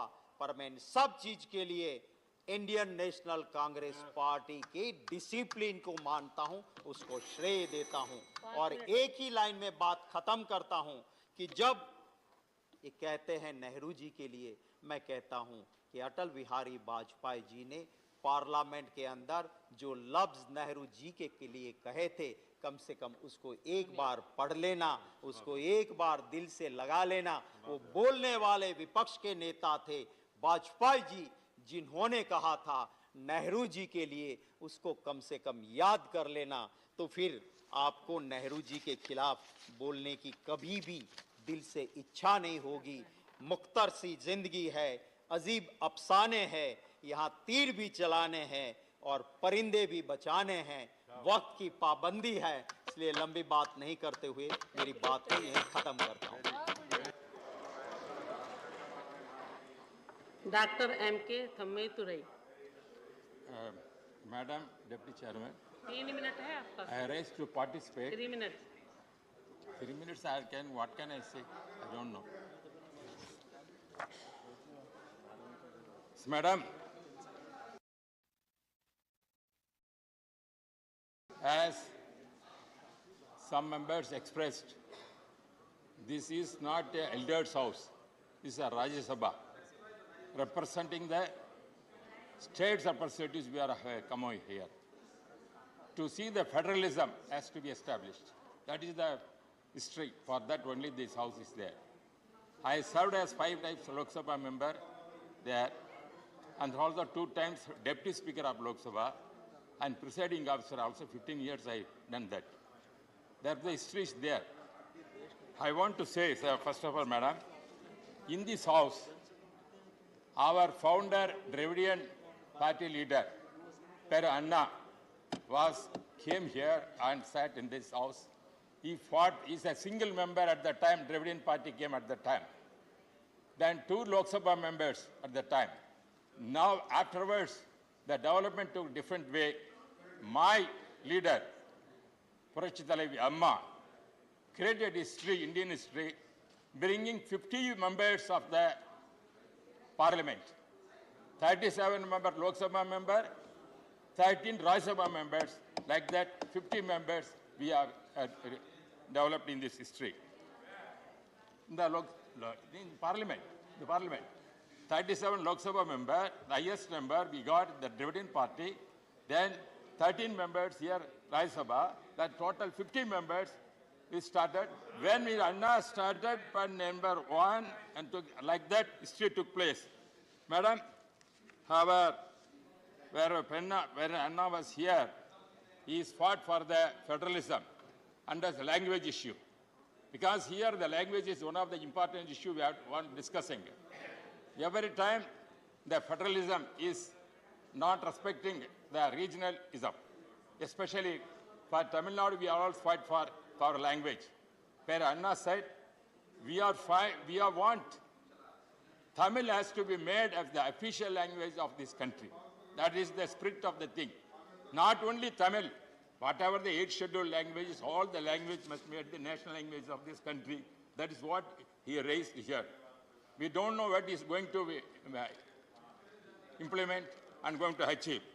Madam, at the same time, I want to make some other points. Then afterwards, our democracy has developed. We have 1967 onwards, our only Dividend parties are ruling Tamil Nadu, but National Party cannot enter. That is the situation is taking place. Because the regionalism is also important. That is why we are representing in the Rajya Sabha the rights of the states. The states are treated some kind of stipulated treatment, and they are not able to get sufficient men. During my present General Secretary of ADMK, Edappadi Palaniswamy, was the Chief Minister. He raised many occasions. We wanted more funds from the state, but we could not get. But in spite of that, he ruled very well and got the good name. 4 years he established a good government in Tamil Nadu and became appreciated by everyone. Why I am telling? Because even though we are now some limited members in the Rajya Sabha, we are still fighting for our Tamil Nadu people, for Kaveri issue, like the important issue which is suffering now. The Kachethi issue. They, in spite, without approval of the parliament of the both houses, the 1972, 74, 75, at that time, the Congress people only given the Kachethi to the Sri Lanka government.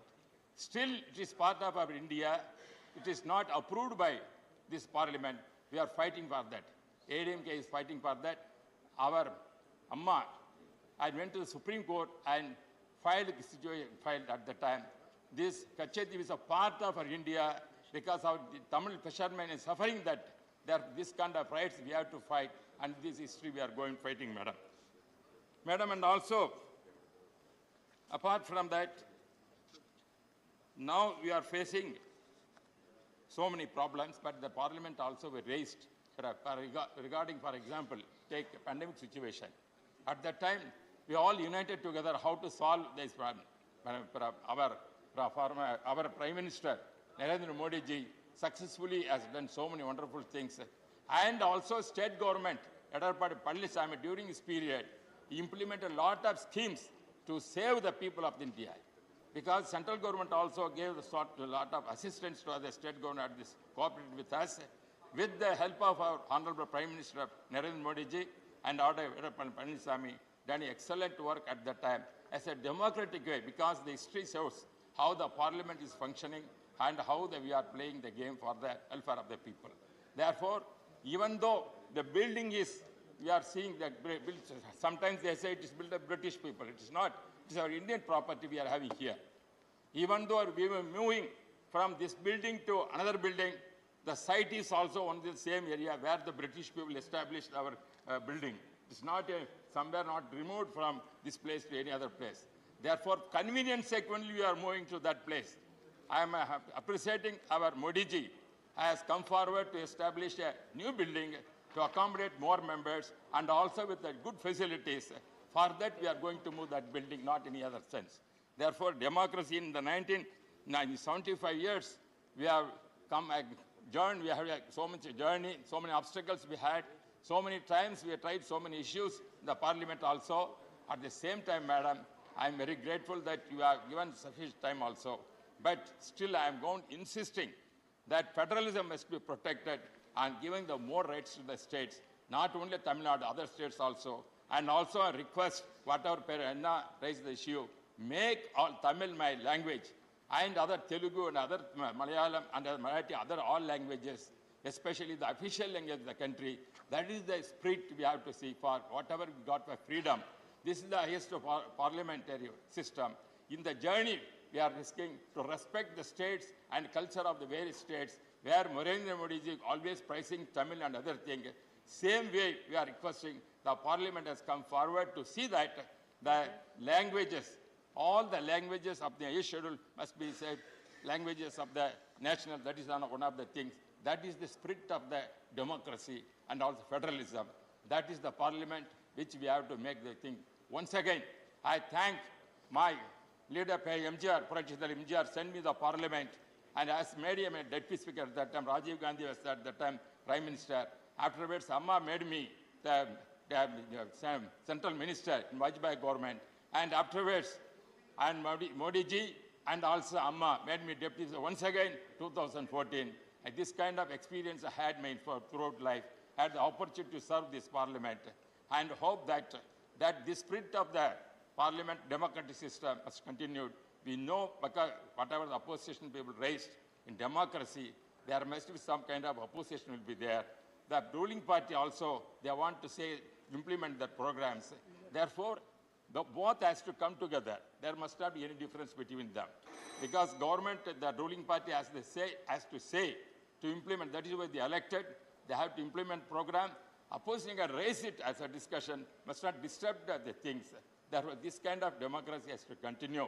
The parliament, 75 years after freedom we have done, as I said once again, as our forefathers thought that federalism must be very important, because we are speaking, it is Rajya Sabha, it's not an elder's house. It is not, I am not an elder man. He may be elder man, he is not elder man. There are young people also there. It's not the elderly house. This is the Rajya Sabha, state representatives are here. Therefore, whatever the state issues are raised here, that must be given importance. That must nullify that. That cannot, therefore.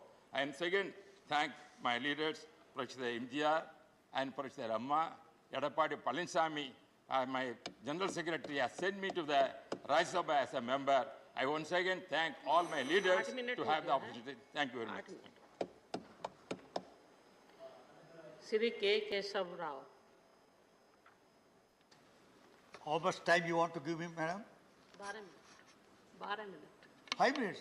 12 minutes. 12, 12. Thank you very much, ma'am. Whatever it is, you have the time. Ma'am, get up to speak on this 75 years. Everybody knows we have really done, we have achieved great strides of progress during this period. There's no doubt about it. I don't want to politicalize the entire thing. But let me tell you, our journey has been a tragic journey. It has a beginning. We thought of independence for a nation, but we got two nations. It would have been all right if they were two nations, but unfortunately it became two people. It would have been all right if it were two people, it had become two races. So the entire world has started fighting against each other. This is one thing we could not withstand, nor could win over during the last 75 years. This really hurts me. Today, the hangover continues. Today, the people are getting identified more by their religion and caste and region than themselves. This is something the 75 years of independence could not get it. Although economically, we have done very, very good, better than many of the states.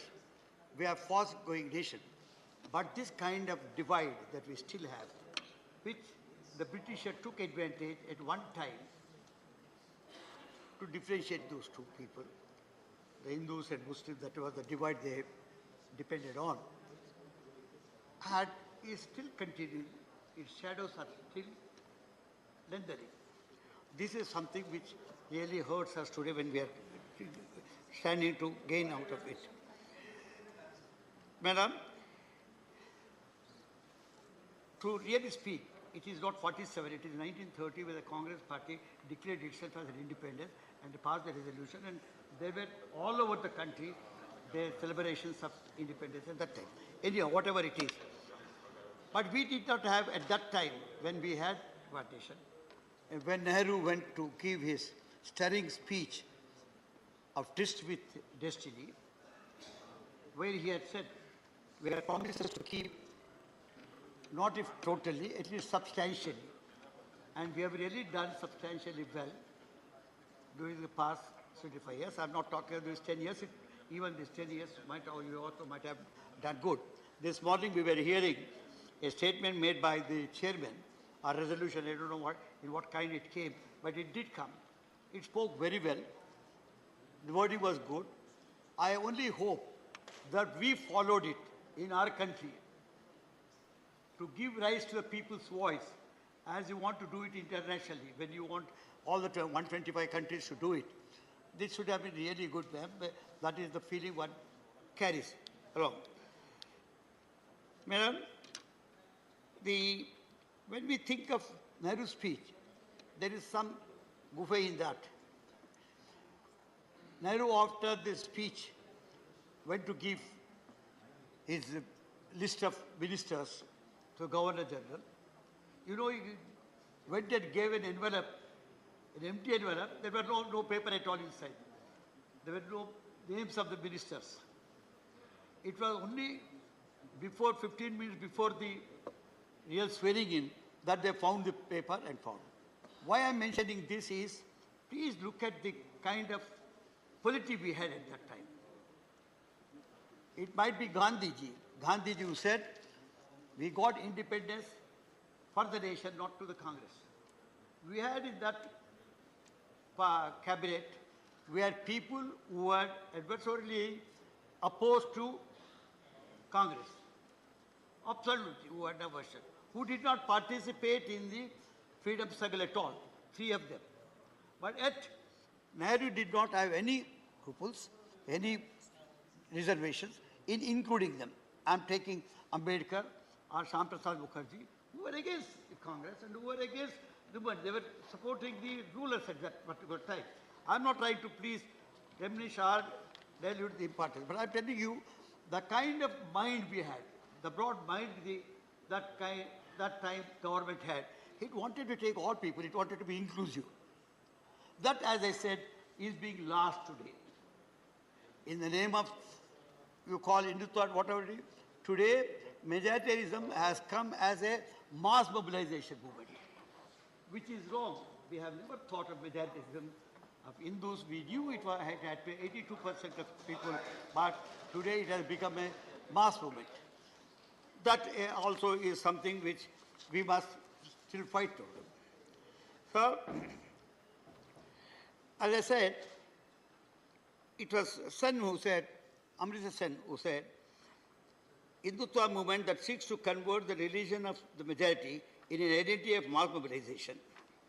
He said secularism as it is practiced in India, to some degree the working of Indian democracy, which remains the best guarantee of Indian pluralism, have served to create the postulates of India's various particularisms. India was a particular. If you look to each decade, it had its own map. We had the second thing that we had to do after getting the independence was not only get this kind of inclusive cabinet to govern, but we had also wanted to get all people on the board. This is what exactly Congress did at that particular time, because there's no other party, so let me not talk about it. But at the same time, we had what is called the other challenges that it had to see. The challenge of language, challenge of caste, where the challenge of religion, where challenge of the states, which has turned out to be the issue of federalism, the class, rich and poor. This was very important. These are things which had to do. Then gender. Sir, I will go and first try to tell you the class approach or the class situation that we inherited at that time. Some being rich, and saying poor. What did we do in these 75 years? We did not bridge it at all. We had allowed it to continue. So much so, today, in a given developing situation, it shows you more cracks than the bridging elements. This has to be understood. I'm only trying to point out it because I don't want to take much time, because we can talk much about rich and poor divide and how the 1% of people are holding the 40% of the nation's wealth. All this can be discussed, but I'm only trying to mention, because all of you in this house who have discussed these issues earlier know it better, that what exactly is the situation as far as the class is concerned. We always talk about the caste. Caste is there.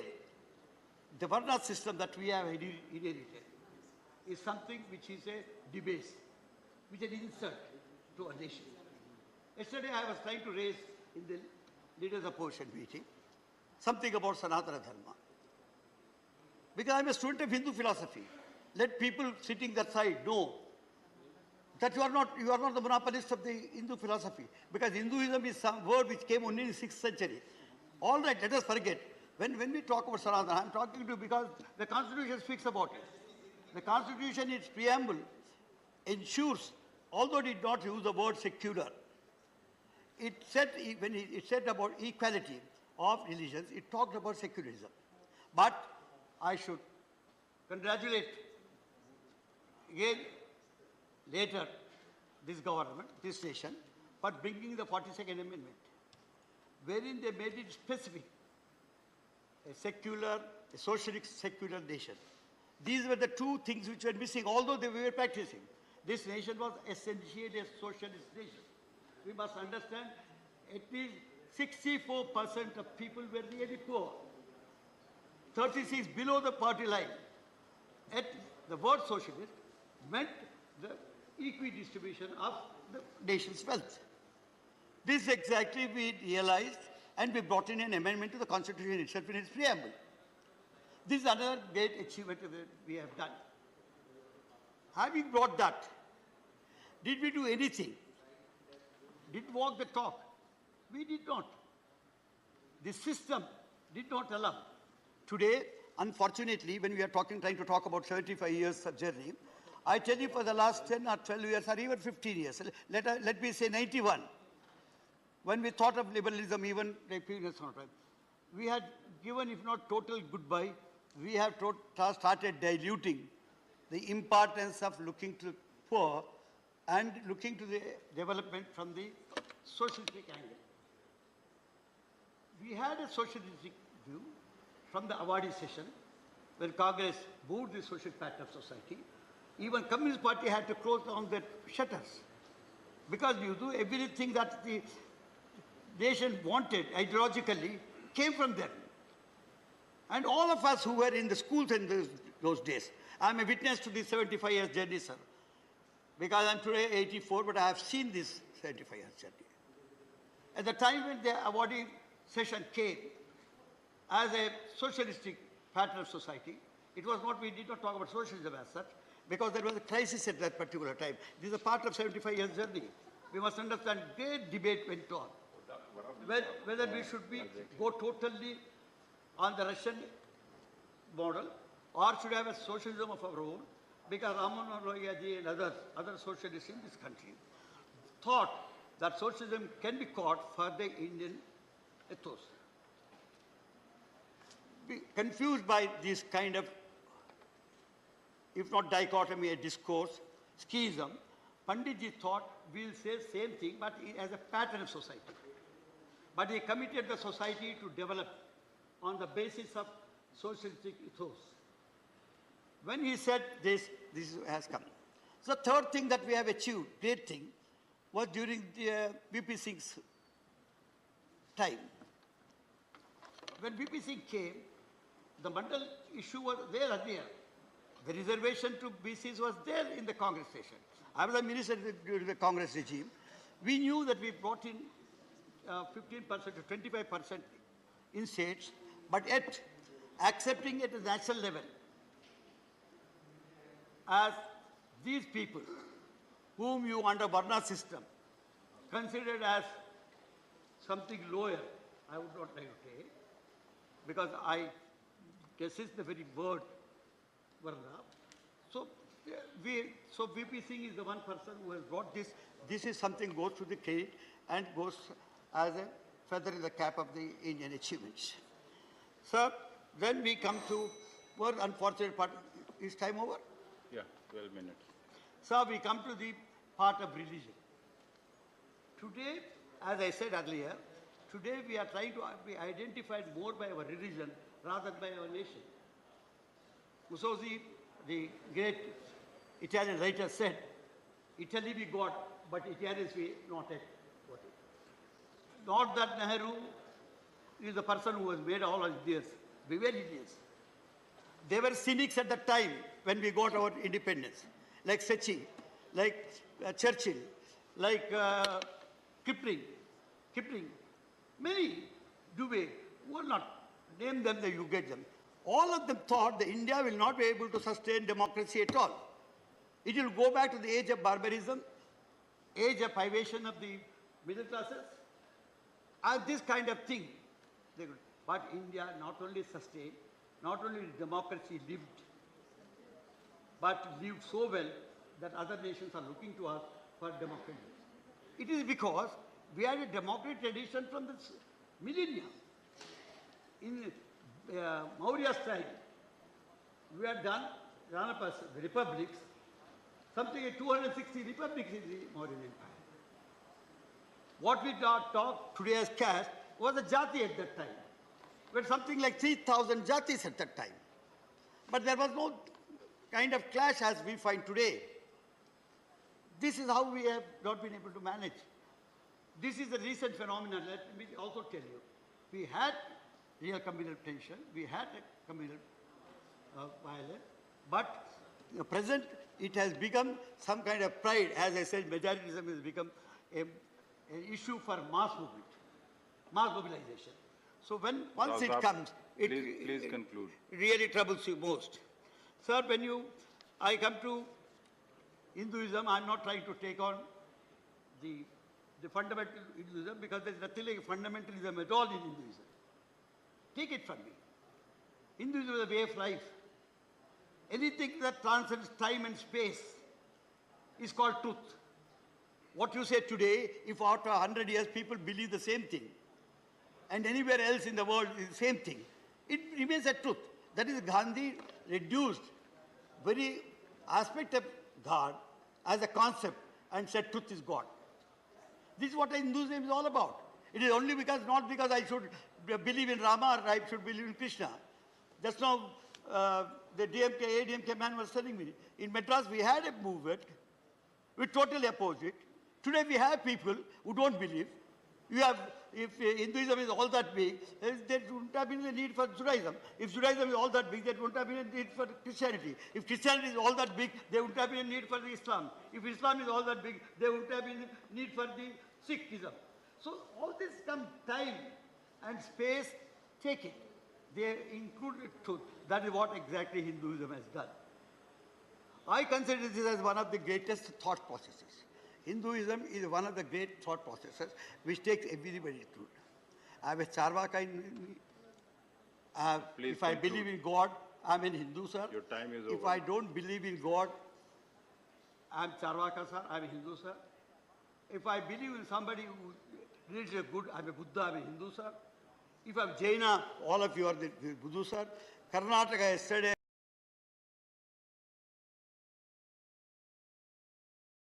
I was telling the leaders of opposition, they have got their funds. They don't believe in God, they believe in Shiva, they believe in... So what is Hinduism? It is self-realization. So let us all believe that. Let not the Prime Minister of the day say that all Sanatanis should join it, as if it is a war crime. I think at this age, this is not something which is good to come from a people, because we accept all religion. Yesterday, Mr. Chidambaram was saying something, all sorts of Mr. Chidambaram was saying, he was quoting Madhavacharya, 16th century saint in his saint. When he said, Sarva Dharma Samahava, so same thing, it is quoting Madhava or other states. But all the believers, Hinduism, believe that all are there. That is why we say, ekam sat vipra bahuda vadanti. People may call it by different names, but truth is only one. We believe in it. Unlike others, I'm not trying to criticize other religions at this time. They believe that mine is there. There is no Mr. Christ or Mr. Muhammad or no Mr. Zoroaster or no Mr. Confucius. We had a Hindu thought process as such. So this, I don't know, we are losing track. We must get on to that. We must build a nation, Indian nation as such. We are first Indians, last Indians. We are Indians. There is no question of first or last. Saying, like Sanatan is saying, there is no beginning and there is no end. If there is no beginning, where is the question of it being there? So let us not think. It is there. It is truth. It is all pervading. So I tell you, sir, the 75 years journey has been really rewarding, has been very good. I also congratulate. We had beginning, I told you, Taji, the G20 was a welcome thing. But as I suggested earlier, let us learn to live with what we always boast of. We have today morning gave that big statement. I think you give scope for expression from all sides. Then what I call freedom of expression, that should be respected. The people's urges should be respected. You should not use your own agency because you are powerful. If that were to be the case, earlier regimes would have done that. Nobody has done it. They have respected nation. We have allowed the nation to grow. As Gandhiji said, independence is not for Congress, independence for the nation. Let us all think this nation, development is for the entire nation, not for one party or one thing. Thank you very much. Thank you. Now, Mr. G.K. Vasan, 3-4 minutes. Sir, thank you, sir, for giving me an opportunity. We all understand, sir, historic Parliament building. Today is the last day of our speech in this building. Maybe tomorrow we are all moving to the new Parliament, sir. This is the time to salute and respect our leaders who fought for our independence and got independence for us. This is the 75th year of our independence, sir. We remember the father of nation, Mahatma Gandhi, and all our leaders from various parts of India who were with Gandhiji and who fought for this country's freedom and who taught us ahimsa in this country, sir. Sir, we also have to be very proud that we are the largest democracy in this country, sir. We have genuinely, sir, preserved the sovereignty, integrity, security, solidarity of this country with pride, sir. We have made remarkable progress in the 75 years in the field of education, agriculture, healthcare, industrial growth, economic equality, and even in scientific space research, sir. Above all, as Indians, we are all proud today that our nation is looked upon by foreign countries for our helping hand and support even in international problems today, sir. This is the parliament where legends have spoken, sir, in various subjects for the interest of this great nation, sir. We should be very thankful to our regional leaders, sir, who have been in this parliament, spoken for the interest of the country. From Tamil Nadu, sir, I would like to proudly quote Rajaji and Kamarajji, sir, who have been the pioneers, and even today, sir, they are leaders who are the icons for youth in this country, sir, especially Tamil Nadu, sir. The national approach and outlook of leaders from the south, sir, has been great in the development of this country, sir. I must also place on record, sir, that India has achieved great heights during this 9 years under the Prime Minister of Modi ji, sir. To conclude, sir, I would say that the schemes, plans and programs launched by the government has embraced every citizen and have enhanced and improved the living conditions of every Indian, sir. With this, sir, I conclude my speech. Thank you very much, Chairman, sir, for giving me opportunity. Thank you. Ramnath Thakur ji.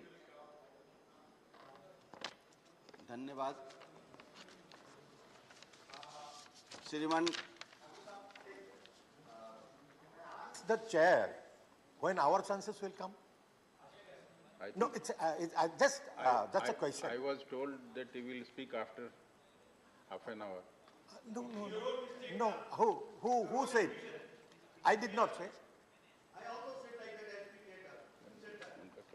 No. No, it is good that we should make new traditions, but then we have to follow the traditions also, how the house runs. Please let him speak. Welcome. Ramnath Thakur ji. But I have a right to ask a question. Kalita ji. श्रीमान Kalita ji. श्रीमान No, I appreciate your support. श्रीमान But then in the process, our turns are not coming. This is no discrimination. श्रीमान Yeah.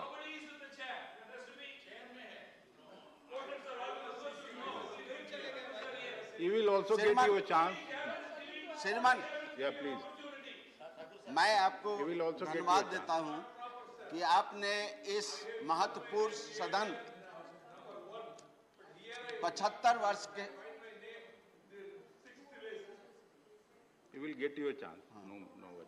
75 वर्ष में जो इस सदन का गरिमा रही है, जितने महान पुरुष इस सदन के सदस्य रहे हैं, पीलू मोदी, राधा कृष्णन, अंबेडकर, डॉक्टर अंबेडकर, चंद्रशेखर, राजनारायण, उन महत्वपूर्ण सदस्यों ने जनता की आवाज को जो उठाने का काम किया है, उसी संदर्भ में मैं आपसे निवेदन करना चाहता हूं कि समाजवादियों का जो ध्येय था, समाजवादियों की जो मांग थी, उस मांग को यहाँ प्रस्तुत किया गया था। काका कालेलकर का जो रिपोर्ट था, जो नहीं उस रिपोर्ट को प्रकाशित किया गया था, 1978 में इस रिपोर्ट को प्रकाशित किया गया और बिहार में पहला राज्य था जननायक कर्पूरी ठाकुर जी ने आरक्षण लागू करने का काम किया। 1990 में मंडल आयोग के इसी सदन में जो दबाव पड़ा था, इसी सदन की बात है, जो दबाव पड़ा था, उस दबाव के चलते मंडल आयोग लागू हुआ। मैं कहना चाहता हूं कि बिहार का मॉडल जो था वो जातीय गणना का पूरे देश में होना चाहिए था। बिहार ने इसको लागू करने का काम किया। महिला को गैर बराबरी 2005 से जो नगर निकाय में, पंचायत में जो आरक्षण दिया गया था, उस आरक्षण को बिहार ने लागू करने का काम किया। श्रीमान, हम आपसे निवेदन करना चाहते हैं कि नए भवन में जो हम लोग शिफ्ट हो रहे हैं, जा रहे हैं, तो क्यों नहीं सरकार महिला को 33% आरक्षण दे करके इसमें लागू करे। मैं तो समझ रहा था कि जो विशेष सत्र बुलाया गया है सरकार के द्वारा, उस सरकार में ये मणिपुर पर चर्चा होगी, मणिपुर के समस्याओं को सरकार दूर भगाने का अनाउंसमेंट करेगी, लेकिन अभी तक मणिपुर के बारे में कोई काम नहीं हो सका। मैं 2-3 बातें कह करके अपने सुझाव को रख करके आपके सामने रखना चाहता हूं। ये 75 वर्ष में 9 वर्षों में जो सरकार काम किया है, हम आपके माध्यम से सरकार से निवेदन करना चाहते हैं कि जेलों में जो बंद कैदी हैं, जिन पर कोई आरोप नहीं है, गरीब हैं, दुखी हैं, वंचित हैं, पैसे नहीं है उनके पास कि अपने को वो बेल करा सकें और केस लड़ सकें। तो हम आज 75 वर्ष के उपलक्ष्य में जो आपने जो ये सत्र बुलाने का काम किया है, तो जेल में बंद हुए कैदियों को छोड़ने का काम करें, यह आपसे हम निवेदन करना चाहते हैं। दूसरी बात, हम आपसे निवेदन करना चाहते हैं कि इसी तरह विशेष सत्र बुला करके या विशेष दिन रख करके महंगाई पर चर्चा होनी चाहिए और उसका निदान करना चाहिए। उसी तरह आपको चाहिए था, जो बेरोजगार है, बेरोजगारी जो बढ़ी है, बेरोजगारों के लिए नौकरी के लिए आपको अनाउंसमेंट करना चाहिए, आपकी सरकार की उपलब्धि बढ़ती। इसीलिए हम आपके माध्यम से एक निवेदन करके अपनी बात समाप्त करना चाहता हूं कि सब लोग देख रहे हैं जहां वो हैं, सब लोग देख रहे हैं जहां वो हैं, हम देख रहे हैं, देखने वालों की नजर देख रहे हैं। इन्हीं चंद शब्दों के साथ हम आपसे, आपके माध्यम से सरकार से निवेदन करना चाहते हैं कि जिन जिन मुद्दों को हमने उठाने का काम किया, सरकार ध्यान दे और उस पर अमल करने का काम करें। धन्यवाद। Dr. John Britas, 6 minutes. Thank you, sir. Sir, when we are having a discussion with regard to the Amritagal, I would say that I have a three-dimensional view of the Indian Parliament. I used to watch the Parliament from outside, from above, and now I am being part of this Parliament, sitting below, sir. Sir, when we speak about Parliament, the basic aspect which we need to keep in mind, that is parliamentary democracy, sir. That is very important. Sir, what is the tenet of parliamentary democracy? The fundamental cardinal principle of parliamentary democracy, as Karge Saab said, accountability of executive to the legislature. Narendra Saab, aap senior advocate, sahi hai na? Have you ever seen an accountability of the executive to the legislature? Have you ever seen? Now, the opposition leader was speaking about the presence of the Prime Minister. I was trying to dissect that. You know what is the presence of the Prime Minister in Parliament? 0.001%. 0.001%. So that is the period in which he attended the Parliament sessions. Sir, the leader of the House was very vocal, but he missed many crucial names, sir, including Jawaharlal Nehru. Intention. And I know that when Dharmendra Saab is speaking, he would deliberately fill those void and would bring in Jawaharlal Nehru, Ambedkar Saab. Sir, I'm telling you, sir, the names which have been missed by Piyush Goyal ji, you will have to spell out when you're speaking. Dharmendra Saab. Sir, the exercise would be meaningful if you discuss about the dreams and goals of our architects of Constitution. Sir, I will just dwell on the preamble of it, sir. Sir, it's... आप सभी को पता है कि हम गृह प्रवेश करते तो गणेश जी की पूजा करते हैं, तो कल का एक पवित्र दिन है और कल के पवित्र दिन में हम नए संसद में वहाँ पे प्रवेश करेंगे। तो एक हमारे सभी सदस्यों के लिए एक भावुक क्षण है हमारे लिए। और अध्यक्ष महोदय, क्या अध्यक्ष महोदय, भारत के संविधान 26 नवंबर 1949 को संविधान सभा द्वारा अपनाया गया था और 24 नवंबर 1950 को सभा के सदस्यों द्वारा औपचारिक रूप से हस्ताक्षरित किया गया था और संविधान 26 जनवरी 1950 को लागू हुआ। अध्यक्ष जी, 1579 में इस देश में आने वाला पहला अंग्रेज एक ईसाई धर्म प्रचारक था। उसके बाद ऐसे व्यापारी आए जो व्यापार करने आए लेकिन शासन करने के लिए रुक गए। 1765 में अधिकार ईस्ट इंडिया कंपनी को हस्तांतरित कर दिया गया। बाद में इसे धीरे धीरे संसद के अधीन कर दिया गया और इसकी जगह संसद का अधिकार आ गया और अब तक ये जारी है। अध्यक्ष जी, इन दिनों देश भर में भारत और इंडिया नाम पर खासी बहस चल रही है। भारतीय संविधान का पहला अनुच्छेद कहता है इंडिया, जो कि भारत के राज्यों का संघ है। भारतीय संविधान सभा में भी इस विषय को लेकर काफी बहस हुई। संविधान सभा में कांग्रेस के दिग्गज नेताओं ने भारत नाम रखने की पुरजोर वकालत करते हुए कहा था कि भारत नाम रखने से गरिमा लौट आएगी, हजारों साल की गुलामी में हमारी पहचान ही मिट गई थी। इस विषय में इतिहास को किनारे नहीं किया जा सकता। संविधान सभा में भारत और इंडिया को लेकर हुई बहस को भी याद रखना चाहिए।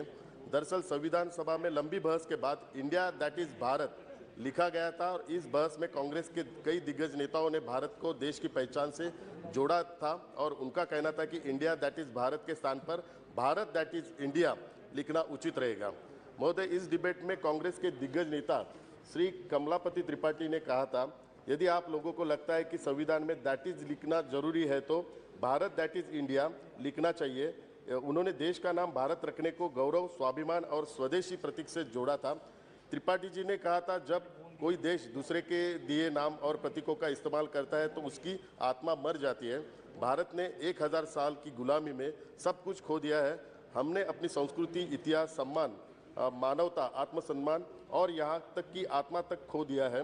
भारत नाम रखने से पुराना गौरव वापस लौटेगा का तर्क देते हुए त्रिपाठी जी ने यह भी कहा था कि 1000 साल की गुलामी से निकलकर हम अपनी पहचान हासिल करेंगे। भारत नाम हमें हमारी संस्कृति से परिचय करता है। उन्होंने यह भी कहा था कि वैदिक काल से ही साहित्य में देश का नाम भारत ही रहा है। इसके अलावा वेदों, पुराणों और ग्रंथों में भी भारत का वर्णन मिलता है। अध्यक्ष महोदय, 18 सितंबर 1949 को हुई इस बहस में स्वतंत्रता सेनानी हरगोविंद पंत ने भी भाग लिया और इंडिया शब्द का विरोध किया और कहा कि यह नाम हमें उन विदेशियों द्वारा दिया गया था जो इस भूमि की समृद्धि के बारे में सुनकर हमारे देश की संपत्ति को लूटने यहाँ आए और हमसे हमारी आज़ादी छीन ली। संविधान सभा में इंडिया शब्द का पुरजोर विरोध करने वालों में कई संविधान सभा के सदस्य थे। जब संविधान सभा में इस विषय पर बहस हो रही थी तो हरगोविंद पंत आखिरी व्यक्ति थे जिन्होंने इस पर अपनी बात रखी। महोदय, तो फिर आज क्या हो गया है कांग्रेस को कि आज कांग्रेस के नेता कमलापति त्रिपाठी जैसे अपने नेताओं की वाणी को भूल गए। श्री HV कामत ने सभा में सबसे पहले भारत नाम रखने का प्रस्ताव रखा था। यह सर्ववादित की संविधान के पहले ड्राफ्ट में भारत लिखने की मांग श्री कामत, श्री गोविंद वल्लभ पंत, श्री हरगोविंद पंत और श्री कमलापति त्रिपाठी जैसे नेताओं ने की थी। आज के कांग्रेस के नेताओं को ग्रंथ पढ़ने से परहेज है तो फिर जानकारी कहाँ से आएगी। बिना इतिहास जाने ये लोग अपने ये दिग्गज नेताओं को झुठला रहे और उनको गलत साबित करने पर तुले हुए और यह सब एक व्यक्ति का विरोध करने के चक्कर में अपने ही दिवंगत नेताओं को बेइज्जत कर रहे हैं। अध्यक्ष महोदय, संविधान सभा की ऐसी पद्धति संविधान सभा ने एक ऐसी पद्धति अपनाई जो सुव्यवस्थित, सुलभ और स्वीकार्य थी। मौलिक मान्यताओं को सभी ने माना और उन पर सहमति व्यक्त की। हाल की आधी सदी में किसी भी प्रमुख सामाजिक संगठन या राजनीतिक दलों ने कभी भी संविधान की वैधता पर सवाल नहीं उठाया है। संविधान केवल अपने सदस्यों की राय का प्रतिनिधित्व नहीं करता है, यह उस समय की व्यापक सहमति को दर्शाता है। संविधान सभा का चुनाव भारतीय जनता द्वारा किया गया था। उस समय कोई वैश्विक वैश्य मताधिकार नहीं था। भारत का संविधान देश का सर्वोच्च कानून है जिसके आधार पर संपूर्ण शासन व्यवस्था चलती है। संस्थापकों ने नवजात गणतंत्र के लिए शासन प्रणाली के रूप में संसदीय लोकतंत्र को चुना था। अध्यक्ष महोदय, भारत की स्वतंत्रता का 76 वर्ष है और इस पूरे काल में देश में 15 प्रधानमंत्रियों की सरकार बनी। आज कुछ लोग कई बार पिछले 10 साल में मोदी जी ने क्या किया ये सवाल करते हैं।